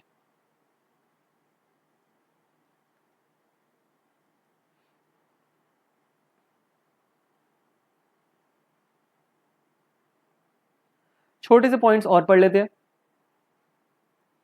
एक और सेक्शन है, कहता है नो लेवी अंडर सेक्शन 9 और 9A इन सर्टेन केसेस. 9 था अपना काउंटरवेलिंग ड्यूटी और 9A था अपना एंटी डंपिंग ड्यूटी. कह रहे हैं नहीं लगेगी इन सर्टेन केसेस. अब हमने एक्सेप्शंस तो पढ़ी थी, जो EOU और SEZ की पढ़ी थी, उसके अलावा है कि यहाँ पे हम कब कब एंटी डंपिंग ड्यूटी और काउंटरवेलिंग ड्यूटी नहीं लग सकती. ठीक है, no article shall be subject to both countervailing duty and anti-dumping duty to compensate for the same situation of dumping or export subsidization. कहने का मतलब अगर एक आर्टिकल है पावर बैंक, ठीक है, ये सब्सिडाइज आर्टिकल्स भी है, ठीक है, और गवर्नमेंट इसको सस्ता भी दे रही है, सॉरी सब्सिडाइज आर्टिकल्स भी है, और इस पे जो एक्सपोर्टर है इस पे नॉर्मल प्राइस से कम भी दे रहा है. एंटी डंपिंग ड्यूटी भी लगनी चाहिए, काउंटरवेलिंग भी, बट दोनों ड्यूटीज नहीं लग सकती, कोई भी एक लगा सकती है गवर्नमेंट. तो वही कह रहा है no article shall be subject to both the duties. किसी भी एक ड्यूटी पे दोनों चीजें नहीं लग सकती. To compensate for the same situation, दोनों की सिचुएशन सेम है, डंपिंग की, एक्सपोर्ट सब्सिडाइजेशन की, तो दोनों ड्यूटी एक साथ नहीं लग सकती एक आर्टिकल पे. फिर कहता है countervailing and anti dumping duty shall not be levied just because such articles are exempt from duties or taxes in the country of origin or exportation or by reasons of refund of such duties or taxes. कह रहा है कि late से China है, ठीक है, अब China ने कोई चीज़ एक्सपोर्ट करी और चाइना ने जो एक्सपोर्ट करा वो 1000 रुपीज़ का था और चाइनीज़ गवर्नमेंट ने इस पे 200 रुपये के टैक्सेस लगा दिए थे. ठीक है, कोई भी टैक्सेस, बट ये टैक्सेस चाइना वाले एक्सपोर्टर को रिफंड हो जाएंगे. कोई भी रीज़न हो सकता है कि वो रिफंड हो जाए या कुछ और मिल जाए, कोई सब्सिडी मिल जाए. इस वजह से ये 800 रुपये का सामान बेचेगा, क्योंकि 1000 में से 200 तो इसको रिफंड मिल जाएगी, 800 रुपये ही देगा. तो इस वजह से ही हम गवर्नमेंट एंटी डंपिंग ड्यूटी या काउंटरवेलिंग ड्यूटी नहीं लगा सकती, सिर्फ इसी रीजंस की वजह से. रीजन जो हमने पहले पढ़े वो होने चाहिए, they shall be present, otherwise countervailing duty या एंटी डंपिंग ड्यूटी नहीं लग सकती. एक बार फिर से पढ़ते हैं.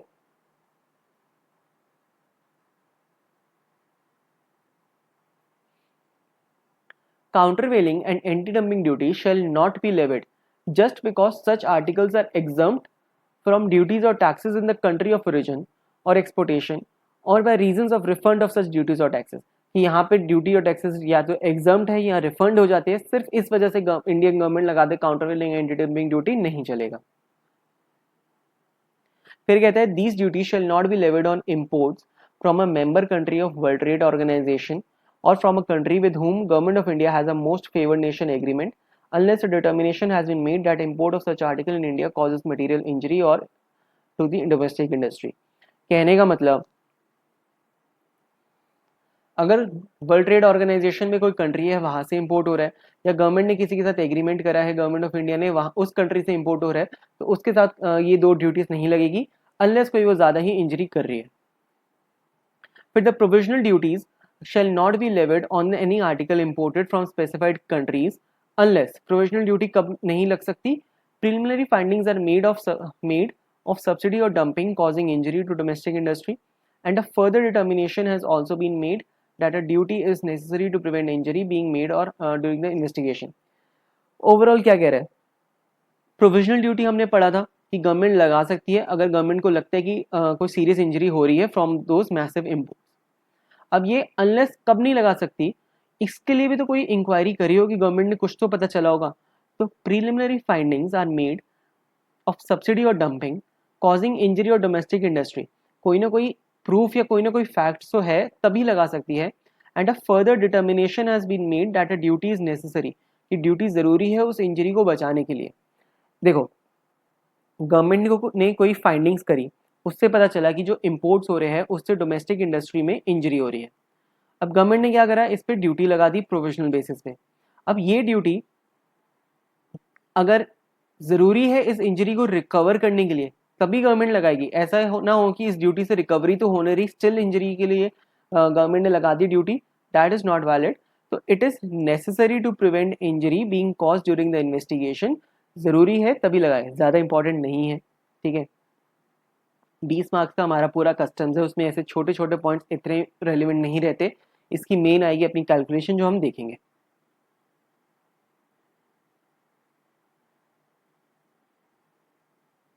अब आता है एक इलिस्ट्रेशन नंबर 3, इसको भी कवर कर लेते हैं. आई थिंक ये लास्ट इलिस्ट्रेशन है. With reference to the Customs Act 1975, discuss the validity of the imposition of customs duties in the following cases. Validity पूछ रहा है कि countervailing duty anti dumping duty लग सकती है कि नहीं. Both countervailing and anti dumping duty have been imposed on an article to compensate for the same situation of dumping. अभी हमने पढ़ा था नहीं लगा सकते, इट इज नॉट वैलिड. ठीक है, नॉट वैलिड. रीजंस खुद पढ़ना, मैं इसके आगे रीजंस नहीं बताऊंगा क्या है क्योंकि हम ऊपर सब कुछ डिस्कस करते आए हैं. रीजंस एक बार रीड कर लेना. ठीक है, मैं यहाँ पे रखता हूँ, स्क्रीनशॉट देना इसका फटाफट से ले सकते हो. ठीक, स्क्रीन में फुल कर देता हूँ अपनी फोटो हटा के. ठीक है, चलो next point. Countervailing duty has been levied on an article for the reason that the same is exempt from duty borne by a like article when meant for consumption in the country of origin. कह रहे country of origin यानी कि China में जो country of origin export की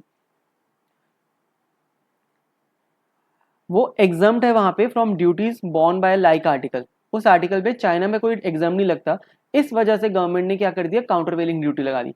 हमने again यहाँ पे पढ़ा था, पॉइंट नंबर कौन सा था, ये बी पॉइंट. ठीक है, पहले क्वेश्चन था ए पॉइंट से बी से, तो गवर्नमेंट ने लगा दी, स्टिल नॉट वैलिड. ठीक है, रीजंस आप पढ़ सकते हो, फटाफट से एक स्क्रीनशॉट ले लो. ठीक है, थर्ड पे चलते हैं.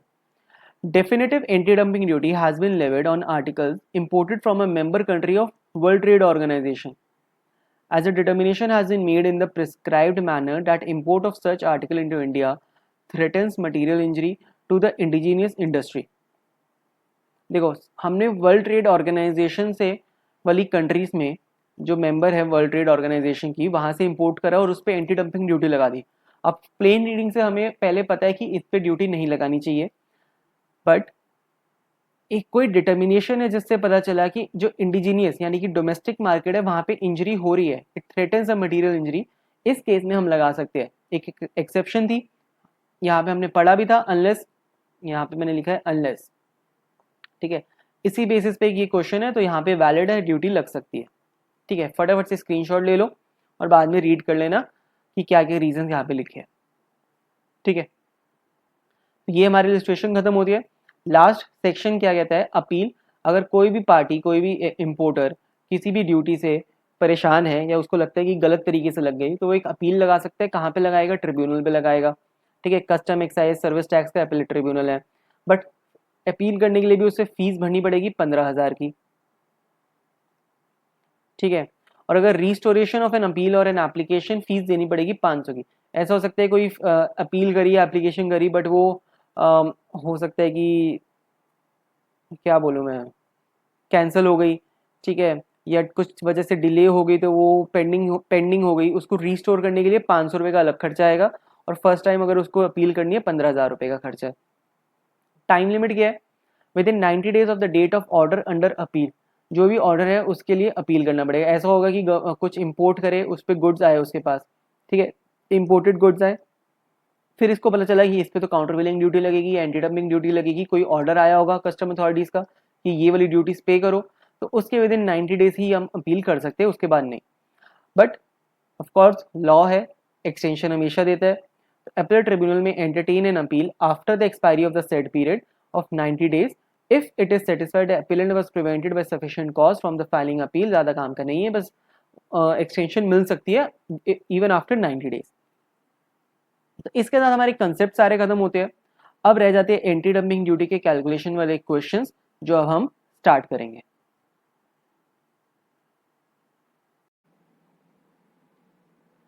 तो इस चैप्टर के हमारे सारे कंसेप्ट्स खत्म हो चुके हैं। अब जो रिमेनिंग है वो है सिर्फ क्वेश्चंस। अब क्वेश्चंस इसमें सारे मिक्स है, हर तरीके की ड्यूटी जो हमने पढ़ी है इसमें, चाहे बेसिक हो, SWS हो, एडिशनल कस्टम ड्यूटीज़, फिर हमने सेफ गार्ड, काउंटर वेलिंग, एंटी डंपिंग ड्यूटी, सबका हमारे यहाँ पे यूज़ होंगे। एंटी डंपिंग ड्यूटी तो स्पेसिफिकली हमें देखनी है क्योंकि उसके फॉर्मूलेज अभी तक हमने समझे हैं बस, बट उसको किस तरीके से अप्लाई करना है वो अभी तक हमने नहीं देखा। सो लेट्स सी, जो भी क्वेश्चन इसके रिमेनिंग है हम एक एक करके उसको कवर करते चलेंगे। तो TY के 2, 3, 4 ये तो हम कर चुके हैं, जैसे जैसे हमने कंसेप्ट पढ़े थे। 5 भी हमारा हो चुका है। लेट्स स्टार्ट विद TY के 6। ये जो TY के है, these are as per study material of ICAI। ठीक है, स्टडी मैट में ही दे रखे हैं क्वेश्चन, तो इससे हमारा ICAI का सिलेबस भी पूरा हो रहा है। हमारी सारी रिविजन्स एज पर ICAI के स्टडी मैट के थ्रू ही है। So let's read the question.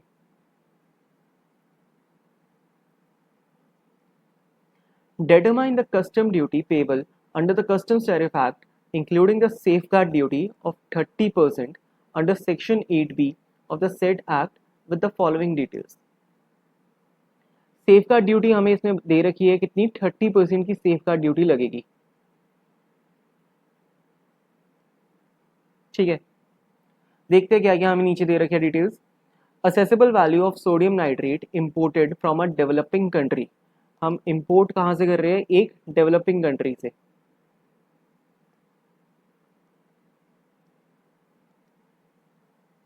From 26 August to 25 अगस्त 2024, यानी कि एक साल का हमें दे रखा है यहाँ पे, फर्स्ट 1 ईयर का, both days inclusive. 30 lakh rupees का हमने सामान इंपोर्ट करा है। और क्या इंपोर्ट करा है? Sodium nitrate. Share of imports of sodium nitrate from the developing country against the total imports of sodium nitrate to India is 4%.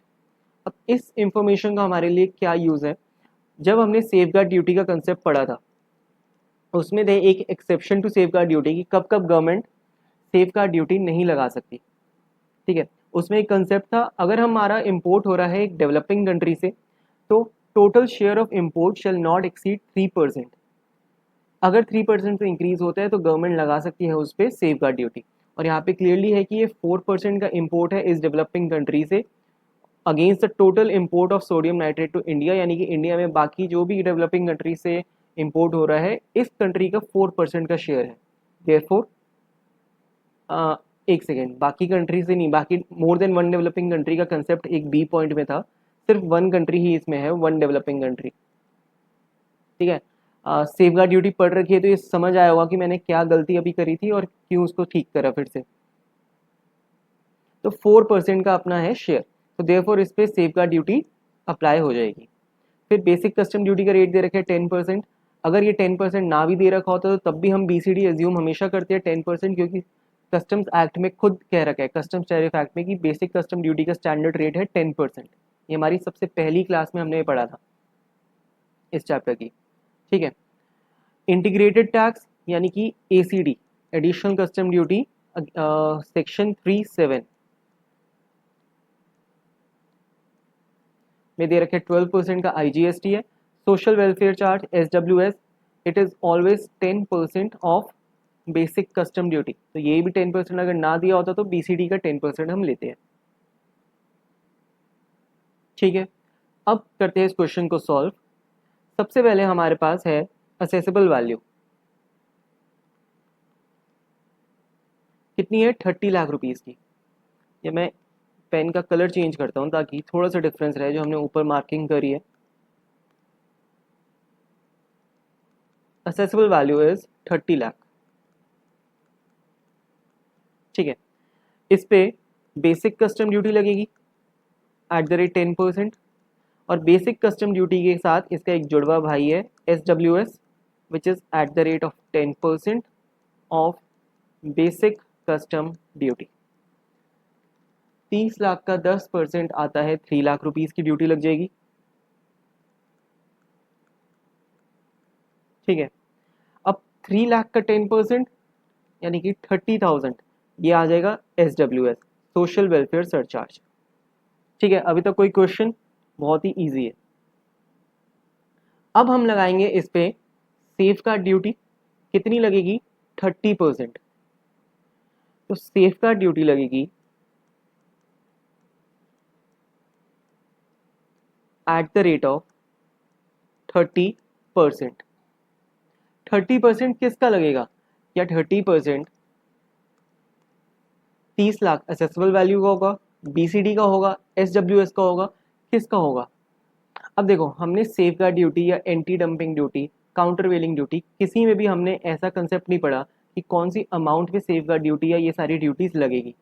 तो अगर कोई स्पेसिफिक कंसेप्ट नहीं है इससे रिलेटेड, तो हमेशा सारी कैलकुलेशंस होगी असेसेबल वैल्यू पे। इस 30 लाख रुपए पे ही कस्टम ड्यूटीज की हम कैलकुलेशन करेंगे सेफ गार्ड ड्यूटी की। बीसीडी भी किस पे निकाला है? इस पे। एसडब्ल्यूएस पे स्पेसिफाइड मेंशन है, it is 10% of basic custom duty. Similarly जब एसीडी 37 हमने पढ़ा था, अगर किसी ने रिवाइज नहीं कर रखा या किसी को नहीं कंसेप्ट पता, वीडियो अवेलेबल है चैनल पे, देख सकते हो। और ऑफ कोर्स इसको देखनी चाहिए, क्योंकि बिना इसको जाने हम क्वेश्चन सॉल्व भी नहीं कर पाएंगे। एसीडी 37 में हमने काफ़ी सारी चीज़ें पढ़ी थी, एक अलग से इसकी कैलकुलेशन समझी थी कि किस पे कैलकुलेट होगा एसीडी 37। एक बार मैं फिर से दिखा दूंगा इस पे जब हम इस पे आएंगे। तो सेफ गार्ड ड्यूटी 30% लगेगी 30 लाख पे। 30 लाख का 30% आ जाता है 9 लाख रुपीज़ की हमारे पास होगी सेफ गार्ड ड्यूटी, ठीक है। अब हम करते हैं इस सब का टोटल। 30 + 9 39 लाख प्लस 3 लाख 42 लाख 30,000, 42 लाख 30,000। ये क्या आया है? अभी तक सबका सम हमने ले लिया, ठीक है, सबको हमने ऐड करा, तो ये आ गया 42 लाख 30,000। ये आता है वैल्यू फॉर कैलकुलेटिंग ACD 37। इस अमाउंट पे कैलकुलेट होगा ACD 37, यानी कि हम निकालेंगे additional custom duty 37 under section 37 eight the rate of 12%। कितना आएगा ये? 42 लाख 30,000 इंटू में 12% आ जाता है 5,07,600, 5,07,600, ठीक है। अब काफ़ी लोगों को ये समझ नहीं आया होगा कि जो हमने ये ACD निकाला है, ये इस अमाउंट पे क्यों निकाला है सम करके। ये उनको समझ नहीं आया होगा जिन्होंने ACD 37 का कंसेप्ट पढ़ नहीं रखा। मैं एक बार फटाफट से दिखाता हूँ ये कहाँ पे अवेलेबल है। बाकी इसको अच्छे से जानना है तो इसकी रिवीजन वीडियो देखनी पड़ेगी।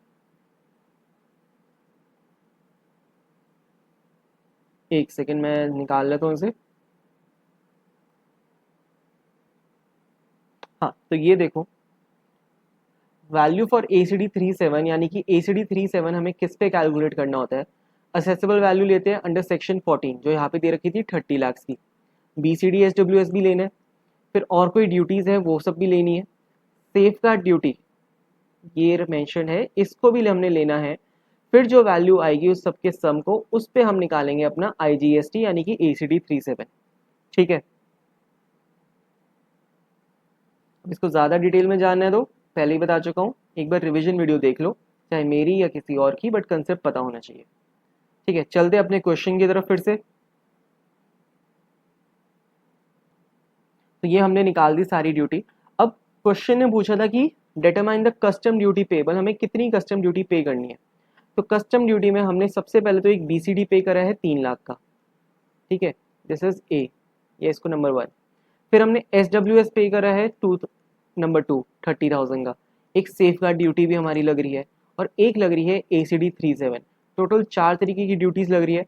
तो टोटल कस्टम ड्यूटी जो हमें पे करनी है वो इन सब का सम आ जाएगा, which is 3,30,000 plus 9 lakh plus 5,07,600, ये आ जाएगा 17,37,600। ये है टोटल कस्टम ड्यूटी जो पे करनी पड़ेगी 30 लाख का सामान मंगाने के लिए। ठीक है, तो ये था हमारा TY के 6, जो हमने बहुत ही आसानी से कर लिया। रीजन बीइंग हमारे कंसेप्ट पक्के हैं जो अभी तक हमने पढ़े हैं, उस पर मेहनत कर रखी है कंसेप्ट पे, तभी ये क्वेश्चन सॉल्व हो पाएगा, अदरवाइज नहीं। नहीं तो पता ही नहीं चलेगा कि कौन सी अमाउंट पे क्या कैलकुलेट करना है। अब किसी ने ACD 37 का कंसेप्ट नहीं पढ़ रखा तो वो 12% लगा देगा 30 लाख पे। SWS भी वो लगा देगा सीधा 30 लाख पे, अगर उसे नहीं पता BCD पे लगता है। सेफ गार्ड ड्यूटी किस पे लगाएगा किस पे नहीं लगाएगा कुछ नहीं कह सकते। ठीक है, हो सकता है ना ही लगाए। रीजन बीइंग अगर वो डेवलपिंग कंट्री देख के आ जाए और उसने एग्जेम्पशन नहीं पढ़ रखी कि 3% वाली एग्जेम्पशन है कोई, तो वो सेफ गार्ड ड्यूटी लगाएगा ही नहीं, सीधा देख के आएगा डेवलपिंग कंट्री पे लगती नहीं। तो इसलिए हमारे कंसेप्ट छोटे छोटे पॉइंट्स क्वेश्चन में काफी काम आते हैं। नेक्स्ट क्वेश्चन एक थ्योरी क्वेश्चन है, फटाफट से रीड कर लेते हैं, पहले मिस हो गया होगा। Chain Top industries has challenged imposition of anti dumping duty.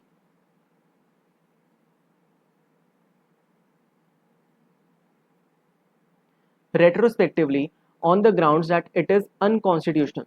Explain whether it would succeed in its contention.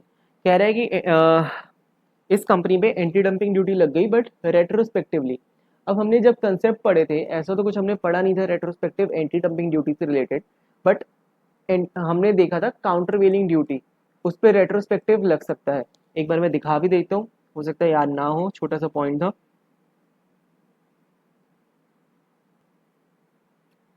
ये देखो, retrospective imposition of countervailing duty, ये लग सकता है, but it shall not be beyond 90 days from the date of notification, यानी कि 90 दिन पहले तक, नोटिफिकेशन जब आई है उससे 90 डेज पहले तक हम रेट्रोस्पेक्टिव लगा सकते हैं काउंटरवेलिंग ड्यूटी। रीजंस हो सकते हैं कि डिफिकल्ट टू रिपेयर है, मैसिव इम्पोर्ट्स हो रहे हैं, इंजरी हो रही है कोई डोमेस्टिक मार्केट में। तो सेम पैटर्न पे एंटी डंपिंग ड्यूटी के लिए भी आंसर बन सकता है, क्योंकि एंटी डंपिंग ड्यूटी के लिए मोस्टली कंसेप्ट सेम है काउंटर वेलिंग ड्यूटी वाले ही। यहाँ पे मैं रेट्रोस्पेक्टिव हो सकते मिस हो गया और लिखना, रेट्रोस्पेक्टिव का भी इफेक्ट सेम ही है। ठीक है, मिस नहीं हुआ क्योंकि ICAI के स्टडी मैट में भी अलग से ही नहीं है कोई topic retrospective for anti dumping duty, सीधा उन्होंने एक क्वेश्चन पूछ रखा है TY के फॉर्म में। तो देख लेते हैं, anti dumping duty can be imposed with retrospective effect provided the government is of the opinion, मतलब लग सकती है। ये वाला लाइन सेम है, the anti dumping duty retrospective by issuing a notification but not beyond 90 days from the date of notification, यानी 90 दिन पहले तक नहीं तक ही लगा सकते हैं, उससे पहले नहीं। क्यों लगा सकते हैं? सेम पॉइंट्स मोस्टली है, मैसिव डंपिंग हो रही है, imported in a relatively short time, which in the light of timing and volume of the imported article termed is likely to seriously undermine the remedial effect of the anti-dumping duty। वही कह रहे हैं कि injury हुई है कुछ, यहाँ पे इंजरी की बातें कर रहा है। ठीक है, हिस्ट्री ऑफ डंपिंग है, कॉज इंजरी और the importer was aware of the exporter practices, मतलब सिमिलर लाइन पे है। तो Chain Top Industries would succeed only if above conditions are not satisfied, यानी कि ये सेटिस्फाइड अगर नहीं होती तो चेन टॉप का कहना ठीक है कि रेट्रोस्पेक्टिव नहीं लग सकती ड्यूटी, अदरवाइज रेट्रोस्पेक्टिव गवर्नमेंट लगा सकती है। ठीक है, अब देखते हैं एक TY के 9 प्रैक्टिकल क्वेश्चन। ये भी सिमिलर क्वेश्चन है जो अभी हमने सॉल्व करा था।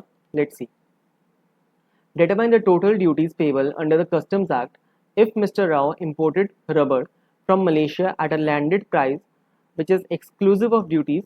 25 लाख रुपए का इसने सामान मंगाया, तो सीधा हम लेते हैं असेसेबल वैल्यू हमारी कितनी है 25 लाख की। ठीक है, 25 लाख का इसने सामान मंगाया।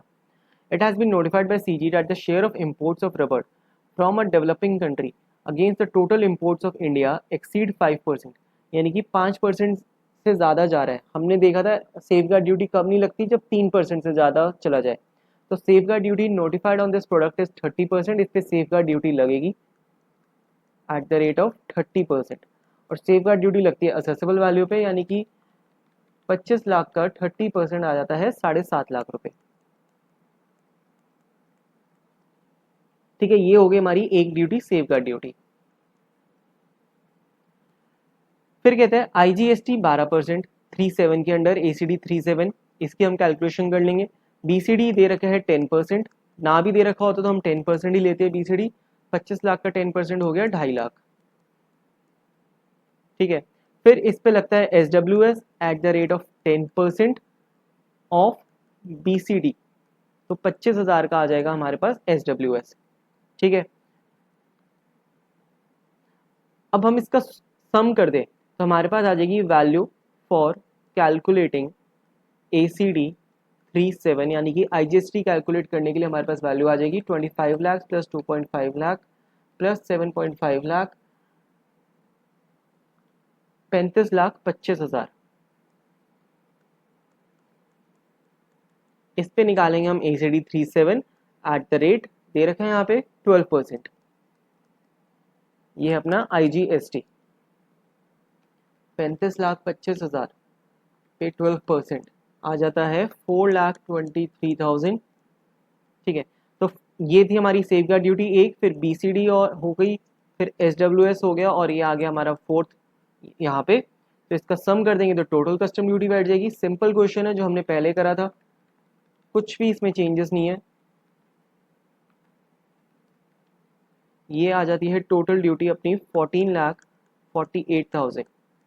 ठीक है, उसको मैंने जल्दबाजी में करा है क्योंकि सेम क्वेश्चन हम पहले कर चुके हैं TY के 6 के नाम से।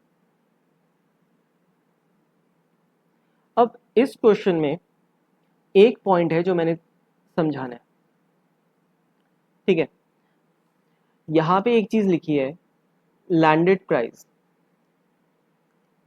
ऐसा वर्ड हमने पढ़ा था जब हम पढ़ते थे एंटी डंपिंग ड्यूटी का कंसेप्ट, जब हम पढ़ रहे थे। ठीक है, अभी मैं दिखा भी देता हूँ। अब यहाँ पे बताया है लैंडेड प्राइस 25 लाख का है, but it is exclusive of duties, यानी कि लैंडेड प्राइस में 25 लाख में अभी तक कोई ड्यूटीज एडेड नहीं हो रखी। बट लैंडेड प्राइस का असली मीनिंग क्या होता है, ये देखो। जब हमने एंटी डंपिंग ड्यूटी के ये जो फॉर्मूले जो भी हमने इसके क्वेश्चन करने हैं, लैंडेड वैल्यू का मतलब होता है असेसेबल वैल्यू, यानी कि जो 25 लाख रुपीस का सामान है वो under the customs act and applicable BCD, यानी कि बेसिक कस्टम ड्यूटी, और इसके साथ जो SWS जुड़ के आता है, इसका जुड़वा भाई at the rate 10% of BCD, वो जुड़ के बनता है landed price. Basically landed price is equal to AV plus BCD plus SWS, in तीनों का सम बनता है लैंडेड वैल्यू। अब अगर इस क्वेश्चन में एक बार चलते हैं फिर से क्वेश्चन की तरफ, अगर ये लाइन ना लिखी होती एक्सक्लूसिव ऑफ ड्यूटीज, तो पता है ये 25 लाख पे BCD और SWS इंक्लूडेड माना जाता। अब अगर ये इंक्लूडेड माना जाता तो किसी रिवर्स कैलकुलेशन से हमें SSL वैल्यू अलग से निकालनी पड़ती, फिर उस पर सेफ गार्ड ड्यूटी कैलकुलेट होती, थोड़ा सा लंबा प्रोसीजर होता। तो यहाँ पे इन्होंने लिख दिया एक्सक्लूसिव ऑफ ड्यूटीज है, अलग से हमें नहीं बता रखा SSL वैल्यू कितनी है। ठीक है, छोटा सा पॉइंट है, यहाँ पे कंफ्यूजन क्रिएट कर सकता है क्योंकि अभी तक हमें लैंडेड प्राइस का कंसेप्ट हमने अच्छे से इसको सॉल्व नहीं करा, तो यहाँ पे हमें ये प्रॉब्लम हुई नहीं। बट जब हमें पता होगा तो हमारे माइंड में हमेशा होगा landed price is equal to assessable value plus BCD plus SWS, ये फॉर्मूला है लैंडेड प्राइस का। बट यहाँ पे इन्होंने चालाकी से लिख दिया एक्सक्लूसिव ऑफ ड्यूटीज, क्योंकि काम हमारा आसान कर दिया। ठीक है, नेक्स्ट क्वेश्चन देख लेते हैं। एक फिर से थ्योरी क्वेश्चन है, फटाफट निपटाते हैं इसे। During the year 2024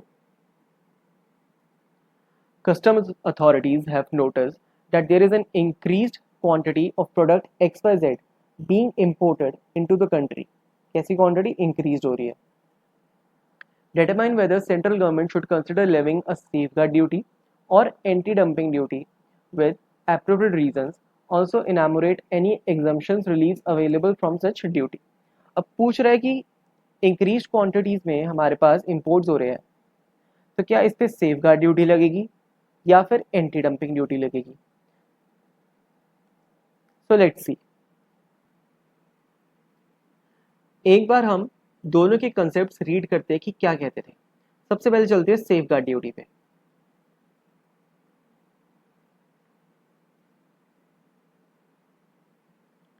safe guard duty कहता है any article imported into India in increased quantities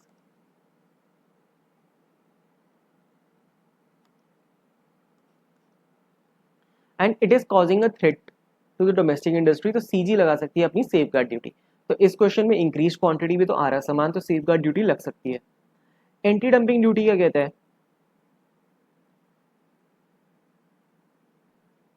when the exporter when the export price of a product imported into India is less than the normal value, यानी कि जो export का price वो कम है normal value of the like article sold in domestic market, it is known as dumping, और तब लगती है एंटी डंपिंग ड्यूटी. अब इस क्वेश्चन में ऐसा तो कुछ हमें नहीं बता रखा कि जो इंक्रीज क्वांटिटी में गुड्स आ रहे हैं वो कम प्राइस में आ रहे हैं नॉर्मल प्राइस से, देयरफॉर एंटी डंपिंग ड्यूटी लगने का तो कोई सवाल ही नहीं उठता.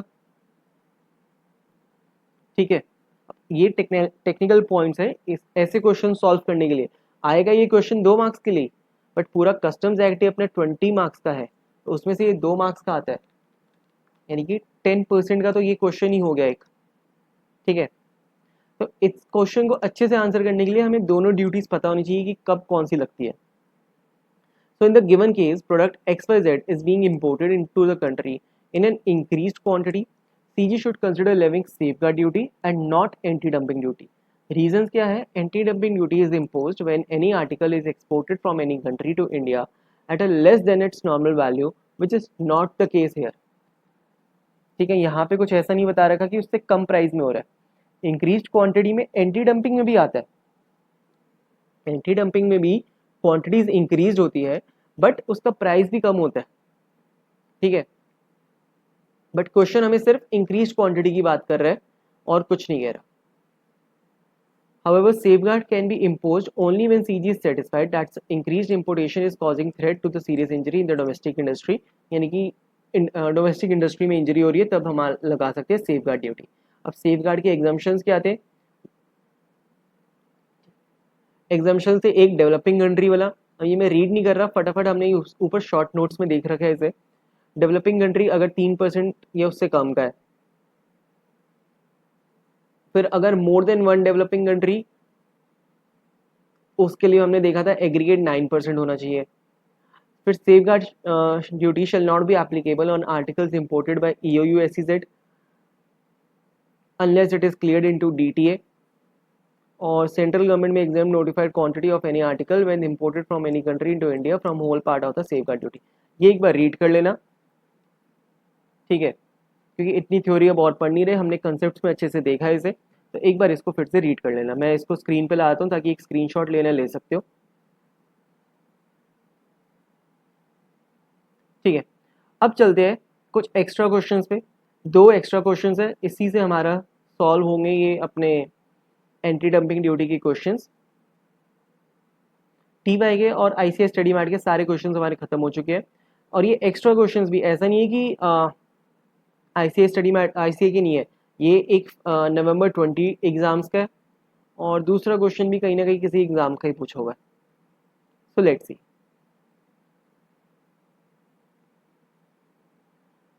क्वेश्चन पढ़ने से पहले एक बार हम एंटी डंपिंग ड्यूटी के फॉर्मूले देख लेते हैं और इसको यहाँ पे नीचे लिख भी लेते हैं.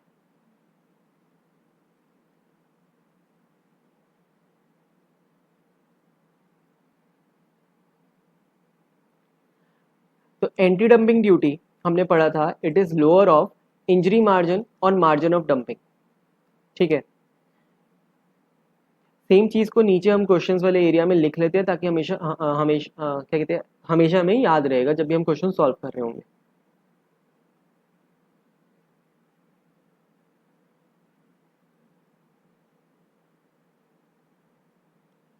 So anti-dumping duty is lower of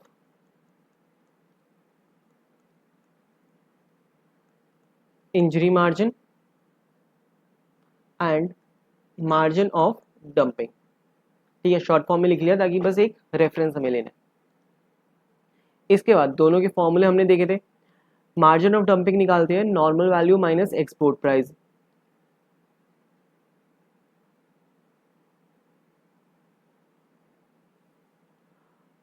margin of dumping equal to normal value minus में export price and injury margin is fair value यानी कि fair selling price, fair value minus में लैंडेड वैल्यू।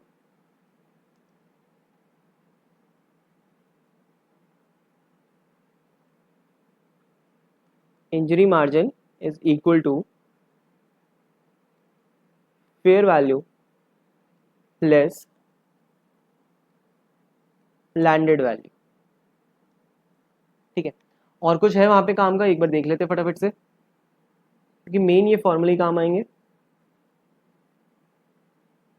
बाकी लैंडेड वैल्यू का concept हमने देख लिया था कि किस तरीके से लैंडेड वैल्यू प्लस इसमें it is equal to assessable value plus BCD plus SWS.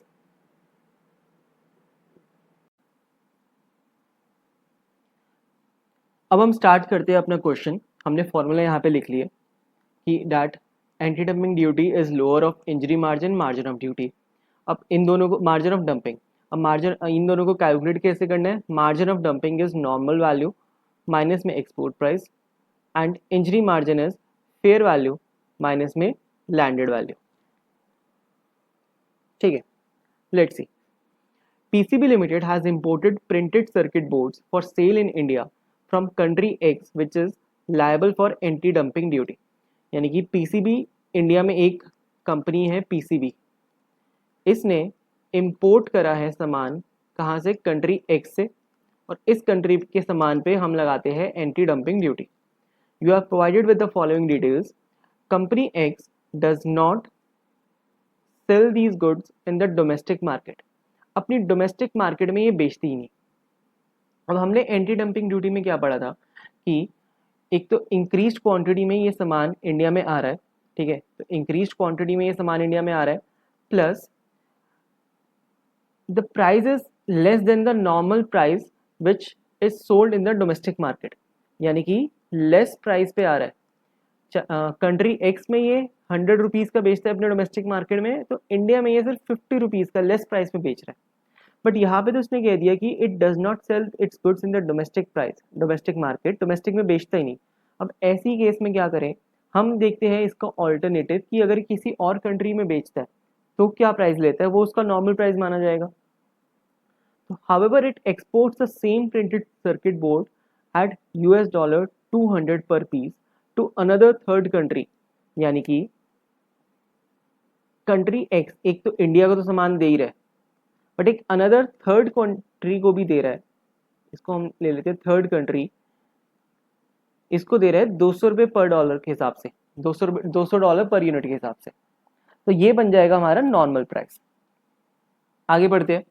The printed circuit board is sold in the domestic industry at the rate 175 पर पीस। अब ये डोमेस्टिक इंडस्ट्री पता है कौन सी है, ये डोमेस्टिक इंडस्ट्री मतलब इंडिया की डोमेस्टिक इंडस्ट्री, जो पीसीबी जो इंपोर्टर है वो इंडिया में 175 रुपीज़ का बेचता है।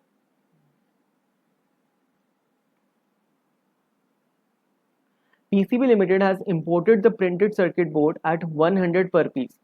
जो इसने मंगाया है इंपोर्ट प्राइस, इंपोर्टेड इससे पड़ा है 100 रुपीज़ पर पीस का। कहने का मतलब PCB ने जो इंडिया की कंपनी है 100 रुपीज़ पे इंपोर्ट करा और इसको आगे फर्दर इंडिया में बेच दिया 175 का, 75 रुपीज़ का अपना प्रॉफिट ले लिया इसने।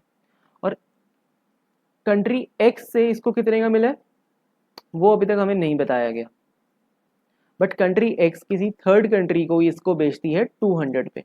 ये है थर्ड कंट्री को, बट पीसीबी को कितना दे रही है। Landed value of the printed circuit board is 125 पर पीस। 125 रुपए का ये देती है, पीसीबी को पड़ता है 125 का,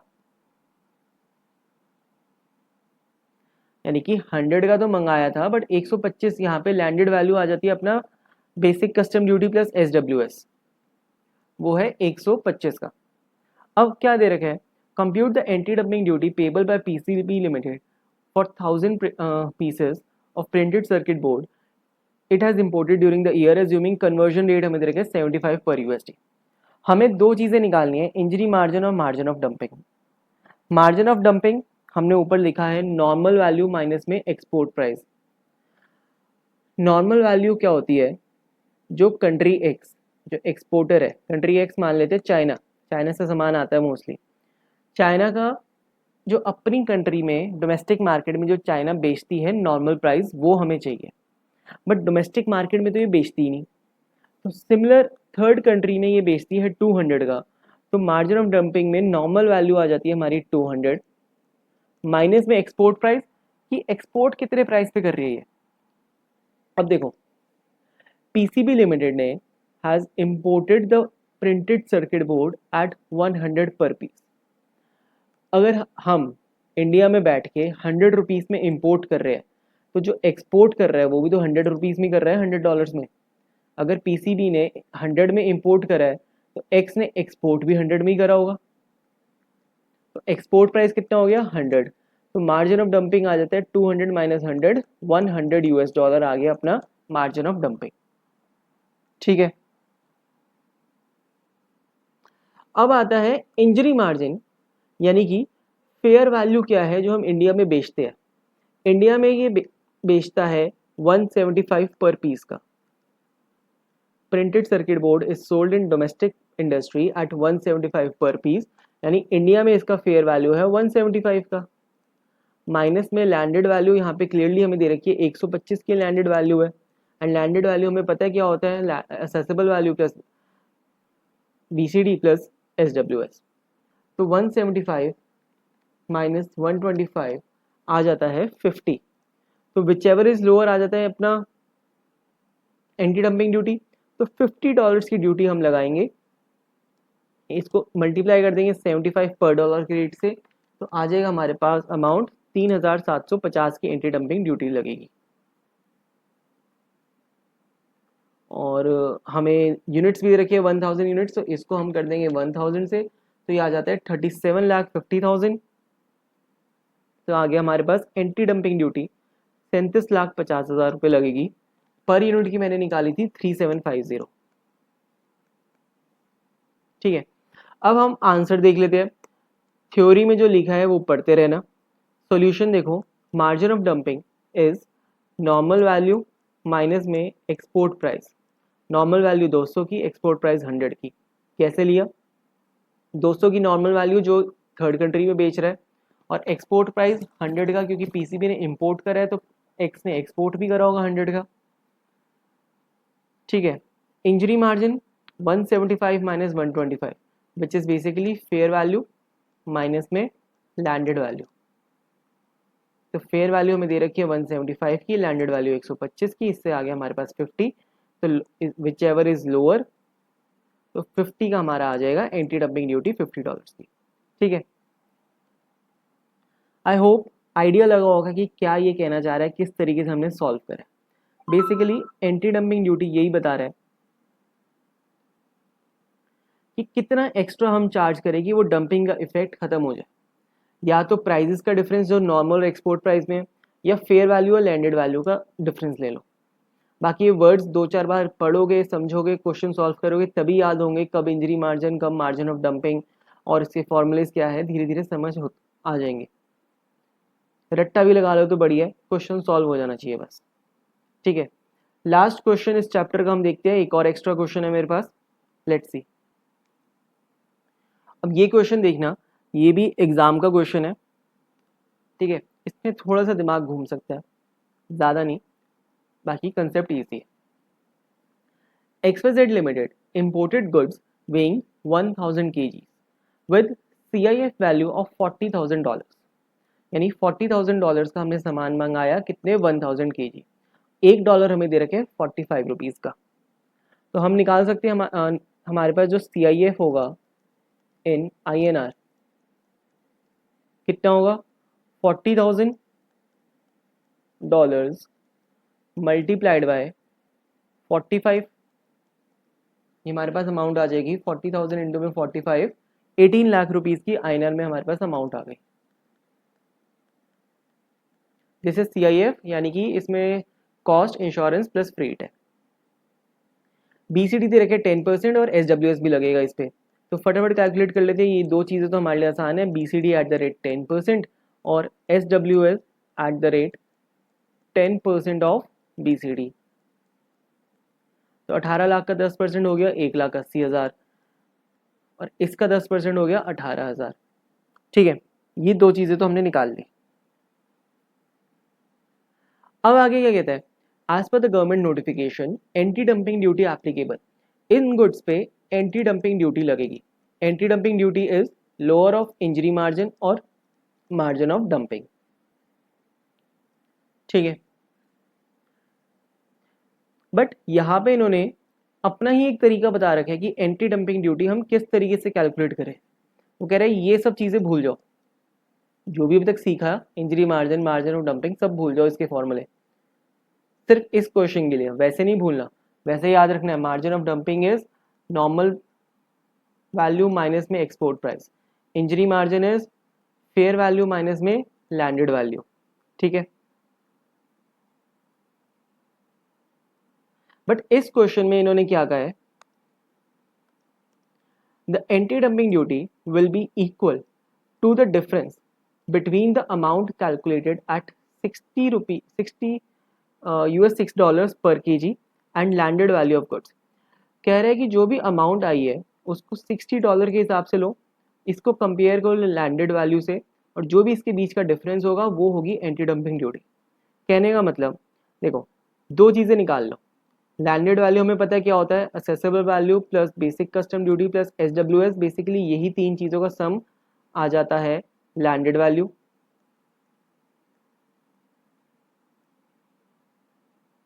ठीक है, this is 18 lakh plus 1,80,000 plus 18,000, 19,98,000।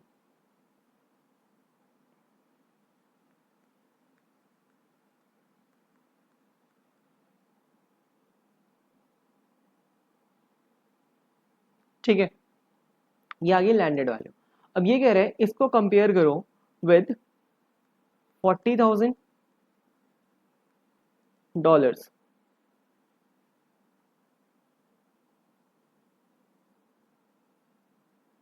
ये नहीं, $40,000 नहीं, एक सेकेंड, एक बार फिर से पढ़ते हैं। The anti-dumping duty will be equal to the difference between the amount calculated at the rate USD 60 पर kg। हर एक kg $60 का है। अगर हम यहाँ पे कैलकुलेट देखें, हमने 1000 kg $40,000 में मंगाई है, यानी कि 40 रुपए का एक हो गया, 40 रुपए का पर kg इंटू में 1000 kg इक्वल्स टू 40,000। तो अब ये कह रहा है 1000 kgs का हमने सामान मंगाया eight the rate $60 per KG, तो अब जो कॉस्ट हमने मंगाई वो आ गई $60,000 का, हमारे पास असेसेबल वैल्यू हुई, and it is converted into INR at the rate of $1 equals to 45 rupees. तो 60,000 इंटू में 45, ये आ जाता है 27 लाख। ठीक है, यहीं पे मैं भी देखो कंफ्यूज हो गया, आप भी इसको पहली बार पढ़ोगे, हो सकता है एग्जाम में ऐसा ना हो कि एग्जाम में आ जाए पहली बार में और तब पढ़ो तो कंफ्यूजन हो सकती है। ठीक है, एक बार फिर से देखते हैं क्या कहते हैं। Anti dumping duty will be equal to the difference between the amount calculated at the rate $60 per KG, यानी कि 1 किलो सामान $60 का है, तो 1000 किलो सामान कितने का हो गया, $60,000 का। $1 कितने का, 45 रुपीज़ का। तो इस हिसाब से 27 लाख रुपए का सामान हो गया। लैंडेड वैल्यू है 19,98,000। इन दोनों का डिफरेंस 27 लाख माइनस में 19,98,000 आता है 7,02,000। ये इन दोनों के बीच का डिफरेंस है। ठीक है, 27 लाख माइनस 1998, 7,02,000। तो ये 7,02,000 का डिफरेंस ही आता है एंटी डंपिंग ड्यूटी। ठीक है, तो टोटल कस्टम ड्यूटी हमने कितनी पे करी? एक हमने पे करा है बेसिक कस्टम ड्यूटी, प्लस हमने पे करा SWS, प्लस हमने पे कर दिया एंटी डंपिंग ड्यूटी। इन तीनों का सम निकाल लेते हैं। BCD था 1,80,000 प्लस 18,000 का SWS प्लस 7,02,000 का एंटी डंपिंग ड्यूटी। तो टोटल आ जाता है 9 लाख रुपीस की हमने ड्यूटी पे करी है। ठीक है, विद दिस हमारा एक कंसेप्ट खत्म होते हैं, पूरा चैप्टर हमारा टाइप्स ऑफ ड्यूटी खत्म होता है। ये लास्ट के 2 क्वेश्चन थोड़े से इंपॉर्टेंट है, एक बार अच्छे से देखना, बाकी थ्योरी तो ऑफ कोर्स इंपॉर्टेंट होती ही है। एंड नाउ विद दिस हमारा ये चैप्टर खत्म होता है। इसके क्वेश्चंस की प्रैक्टिस करना, अगर कोई एक्स्ट्रा क्वेश्चंस हो तो मैं वो भी डाल दूंगा अगर कोई मुझे मिलते हैं जो अच्छे रेलिवेंट है। Thank you very much.